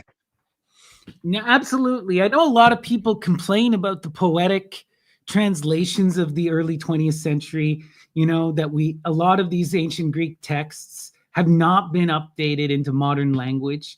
But, you know, if you can engage, like, I'm biased because I love English poetry. So I don't mind in that poetic style. If you can learn to understand that poetic style, you can still appreciate these myths in their totality. You know, you will get something more if you engage them in the Greek, of course, or if you engage them in the Latin, right? You'll have a clearer image. This tells you that by the beginning of the Renaissance, Greek was lost to the West. The Latins were not reading Greek. It was very few people. There was only in the East people can read. Why was it lost? Especially ancient Attic Greek was gone. It was Byzantine Greek was a little bit different. This is why Platon is so important. Yeah, in the West, Latin was the holy language. They didn't care about Greek. There was a big rift in the church, and the people in the West, like Petrarch, couldn't read Greek. As this portion pointed out, he would caress and read the books and look at the Greek letters and go, "Oh, look how beautiful it is," and he couldn't read it. But it's because of Platon. It's because of Platon started that academy. Because of Platon started that academy in the 15th century. They finally brought Greek back to the West. That was and I read there's another book called Wandering Scholars by Helen Waddell, and they point out in that book that like Homer, Plato, all the Greek classics, they only had Aristotle in Latin, but they lost a lot of the classics. It was really a dark age. That's why whenever I hear people talk about the Dark Ages wasn't so dark, and like I don't even think you understand what the argument means. I don't think they even understand what the argument is. The argument isn't that the economy was bad or that people were starving and there was famine. That's not what we're talking about. We're talking about the literature. We're talking about the culture. We're talking about like that type of stuff. That's what made it dark. The light. Yeah, the light of knowledge. Absolutely. Yeah. There was a high science and a high education that then became supplanted by religious theology. Religion. Yeah. Now, it's not that no science, it's clear that some science did make it, that managed to look. Platon managed to create his school and spark the Renaissance, even though he was a pagan freaking preacher in a time when people like him got killed. But then you look at someone like Galileo. Galileo tried to publish his theories and he was freaking executed. Look at Bruno. He was executed, right? These guys would be considered amazing, incredible people in today. They weren't doing anything that was really, truly controversial. They were doing things that were challenging the control of the church. They were bringing new ideas, but they were not like radical people doing political shit, you know, and they got themselves killed for this. People forget, like, you know, when I was studying Christianity in university, I remember looking into the Franciscans, okay? And Francis of Assisi was almost condemned and killed for being a radical mystic. And now the Franciscans are one of the most powerful groups in all of the Catholic Church. The Jesuits, right? The current Pope is a Jesuit. You know, this is like, we can't imagine modern Catholicism without the Franciscans. But there was a time when him walking around saying you shouldn't have stuff and you should give away stuff, the greedy church almost killed him for it. But he happened to be in the right place at the right time, that they would rather use him as a powerful image to get more money and to get more followers. And that's what they did with old Francis. Because we can see later figures like Meister Eckhart, right? This is a German Catholic monk and a mystic. When I read him, he sounds to me a lot like Franciscans. Now, there is a lot of difference there, but he's not saying anything more radical than St. Francis. Yet, he gets excommunicated. Right? It's not And what he's you been know, it's who you know often. right? You know, and it's like, people forget how fucking insane these are. These are monks. These are religious people in their own stuff talking about Jesus, and the Catholics are like, no, we're gonna kill you and burn you alive. You know? Well, I mean, as I'm sure Neil would know, that early Christianity looks a lot more like Gnosticism than later Christianity, but Right. it's who's in the right place at the right time. You know, Gnosticism makes a lot more sense than the Christianity we eventually get. Yeah, it's Also, more of we can look at other weird types of Christianity that thrived in the Middle Ages, in you know, the grimoire tradition. Look at that like, have you guys ever truly engaged with the grimoire tradition? They call it black magic for a reason. Like, not all of it is black magic, of course, but there is a lot of war magic. Like, when you read between the lines, you can find spells that are literally about spreading plague. Literally about spreading plague. You know, and this is what they're doing. They're using these spells to attack the pagan other. You know, Right. That stuff wasn't mainstream Christianity, but it was still Christianity, and it comes out of that mindset of the Middle Ages, that violence and that anger. Yeah. Yes, yeah, it's the angels and whatnot. Well, it's funny with Christianity. They basically took that old Greek tradition and just went, okay, 7 planets, seven archangels, you know, and all that stuff. It's the same stuff. Just This is reworded. something that we see, though. This is something that we constantly see, right? The Greeks are taken from the Egyptians. The Greeks tell us this themselves. Pythagoras studied there. Everyone studied there. They're also taken from the Hittites. You know, they're admitting this, but they're reappropriating and making them culturally their own, of course. But everything is a conversation, and even within the Greek tradition, there's this clear patriarchal displacement that happens, where there's a clear supplanting of the earlier feminine goddess tradition for a patriarchal Olympian, and we see this It's metalwork, explicitly Nappy. It's metalwork and technology. That's what did it. The man's crafts. Make some iron swords and go and chop everybody up. This is what happened at this time, you know? Yeah. Well, we're also dealing with the Greeks. You're dealing with the time of abductions. There's a reason why Herodotus opens his history with the abductions of these amazing, incredible women. Helen, Medea, Io. Why is this constantly a theme, right? Why are these... The whole Persian War that lasts between Greece and Persia for thousands of years is because of abductions of women, you know? And what we see, though, is we see this displacement where that divine feminine figure becomes less and less and less. The Python is displaced and becomes Apollo, right? The Dioscores displace Opus and Argi, right? It's this constant thing. Artemis was once the most ubiquitous goddess in the Greek world. There are more temples to Artemis than anyone else, yet gets completely displaced during that height of the Olympian era. It's because the flavor of society is not agrarian anymore. That's why the highest, easiest form methodology, for example, snatching people, that's a resource, isn't it? If you go in abducting women, you're getting a resource. It's the same with building metal swords and going out and killing your neighbors and conquering. It's the easiest way. Easy. It's very difficult, but it's a good way to get resources. That's what it is. It's whatever the highest methodology of going getting the resources is. That's going to be the flavor of your gods. There's something that happens within the mythology, and now it's hard to say how much this happens literally, but it happens within the mythology, is that there's a magical satire cast against women, against that power, right? The feminine is reduced. Hera becomes the tyrant. You know, Medea is the tyrannical other. She is Satan, right? In certain things, you have this whole extremification. Medusa is reduced to this monster, right? That needs to be slain and displaced. The Sphinx is reduced to a monster that must be displaced. And this is all about that displacing of an old authority and reestablishing of a new one.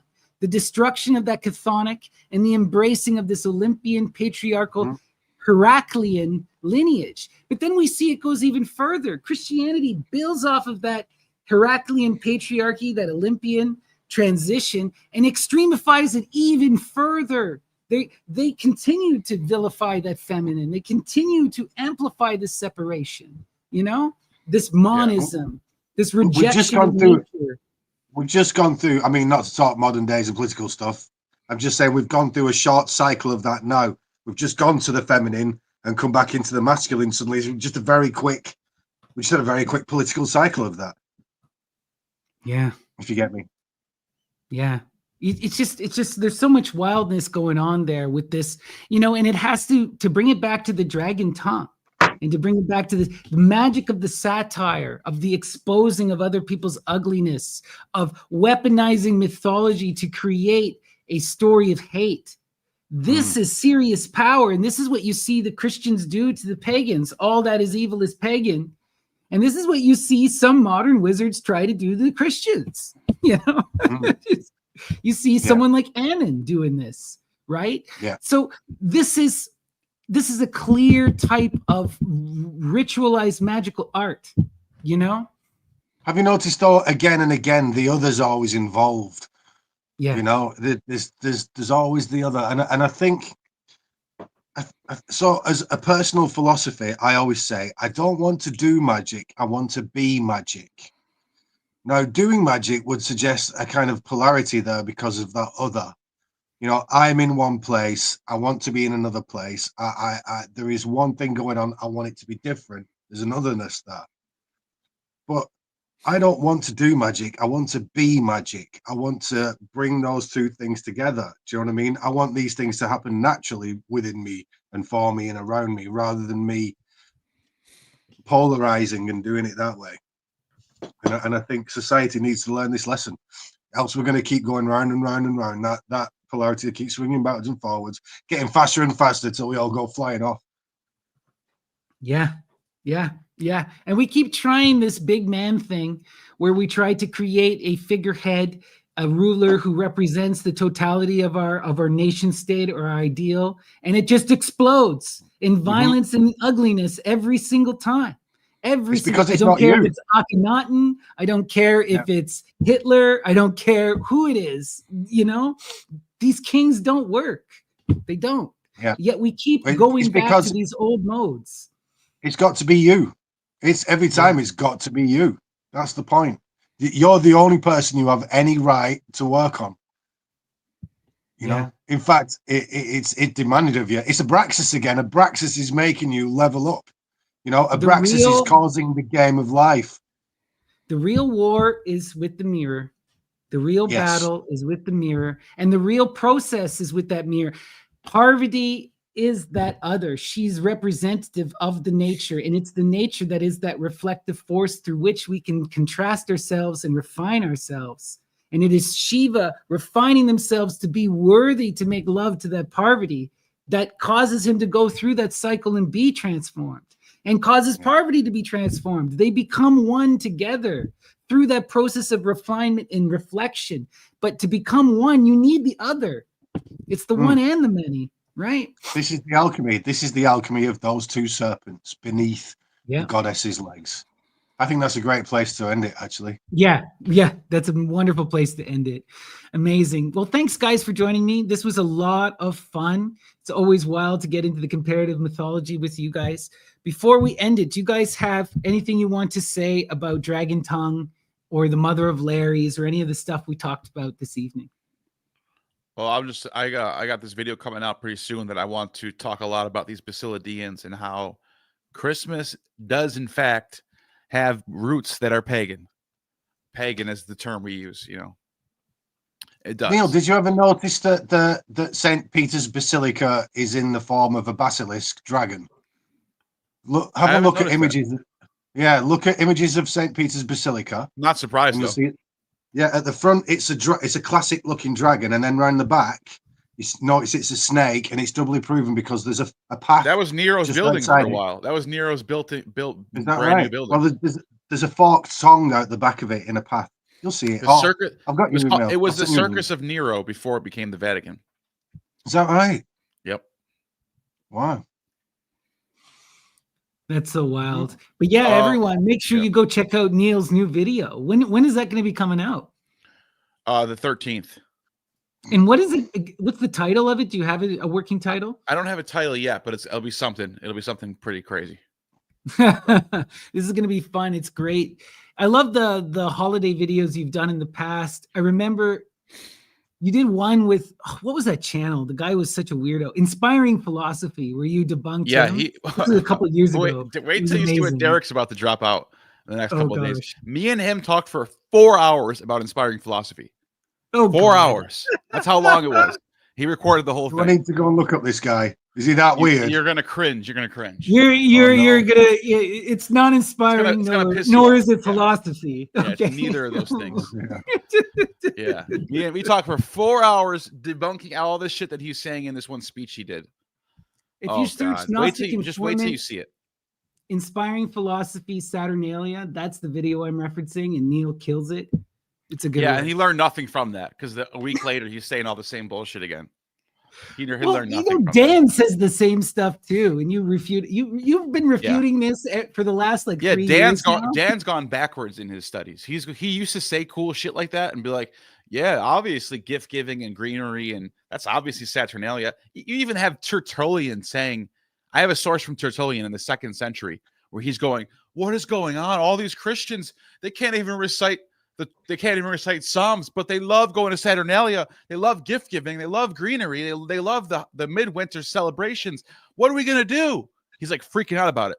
Despite all that evidence, you still get people going, well, gift giving and greenery and shutting down businesses, that could just be normal celebrations. They're not necessarily borrowing from them. It's like, oh my God, we're Why lost don't now. you just We're gone. like this is the thing, right? Where people, well, it could just be human, birds are everywhere. People always give gifts, right? We all Right. light But flowers. think about it. Name another festival that's not in December that does gift giving, greenery, and shutting down businesses. They don't do that for Valentine's Day. You don't do that for Easter. You don't do that for Halloween. It's just it's a Christmas thing. It's a holiday. You know what I'm saying? So that whole entire theory is just false. Absolutely, right? It's just, the thing with, I don't want to call anyone out, but there's a certain type of content creator, of academic, who becomes a religious authority and only exists to shit on silly people to the point of bullying, where they look out and they find people who are weird or speak weird, or and just they joking mock them around. for views. Or if they could be joking around on the internet and being like, Happy Mithras Day, just a fucking joking around. And then you get these like militant wannabe intellectuals being like, hey, that's wrong. Here's the sources. Here's the scholarship. Here's the academics. And you can see the people responding, being like, I don't care.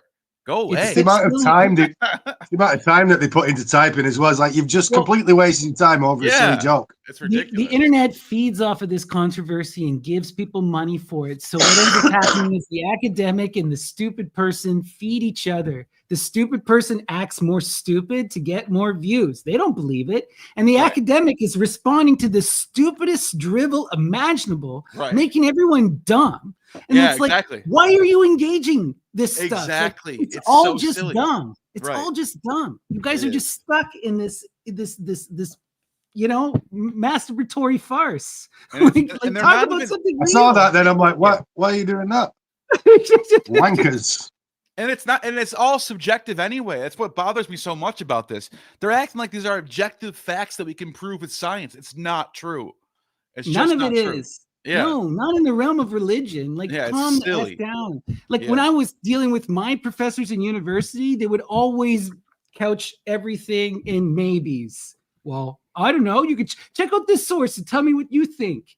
Dan is like, no, the Bible says this, and this is how it is. And it's like, Right. are you sure? Are you Yeah, sure? Are you does- sure? I think he's there are so- a couple he's of such an areas. asshole. I think there are a Yeah. couple of areas where it can be more firm, and that is when it's in the stars and when it's in the geometry as well in Sure. maths.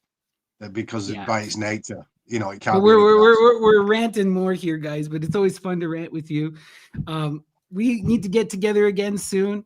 I know that Ryan, you had an idea for an episode talking about King Solomon. What were you thinking? Yeah, let's get.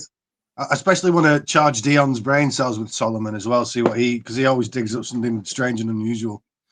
But yes, I think there's lots in. I think Solomon seems to be a good encapsulation of this serpent knowledge hidden within the serpent tongue, from his symbols to his, the Song of Solomon. Well, we were just talking about how this serpent magic seems to be this gauging with the mother of Lares in order to, have that power over the Lares, which are demons. And what does Solomon do? He commands the demons to build the temple. Yeah. Right. And I know that when you look at most of those demons in the Song of Solomon and whatnot, that they are literally just aspects of your characters. Things like nostalgia for a woman that's gone by in your life that you still might have feelings for. It's just simple things like that. It's quite obvious. It's psychoanalytical and a releasing of these things to be able to do meditation and whatnot. It appears to me. I've got a week or so to look into it further. All right. Well, let's look into that. That'll be fun. Do you have anything coming out, Ryan, that you want to promote before we end it? I am currently trying to finish my book before too far into next year, so I've retreated away from the internet a little bit. However, I did put an 8-hour anthology of my Saturn discoveries and looking into Saturn and the Templar Square and that Sator Square. So if you want to know, like, the bulk of my work has been on this time god Saturn. And I also just uploaded a film that I made when I was 25 about the nature of beauty. It's very weird, but I'll give it a look. I'm going to end it then with the quote from Virgil, the Eclogues. Astrea returns and so does Saturn's reign. Everyone, peace and love. Right. This was so much fun. And we'll see you again next week for more of our deep dive into Search of the Dragon's Tongue. All right, make sure you subscribe to Neil and Ryan. You can find their stuff in the description. And Dion as well. He had to leave, but he wishes you all the best. All right, everyone. Peace and love. Take care. Till next time.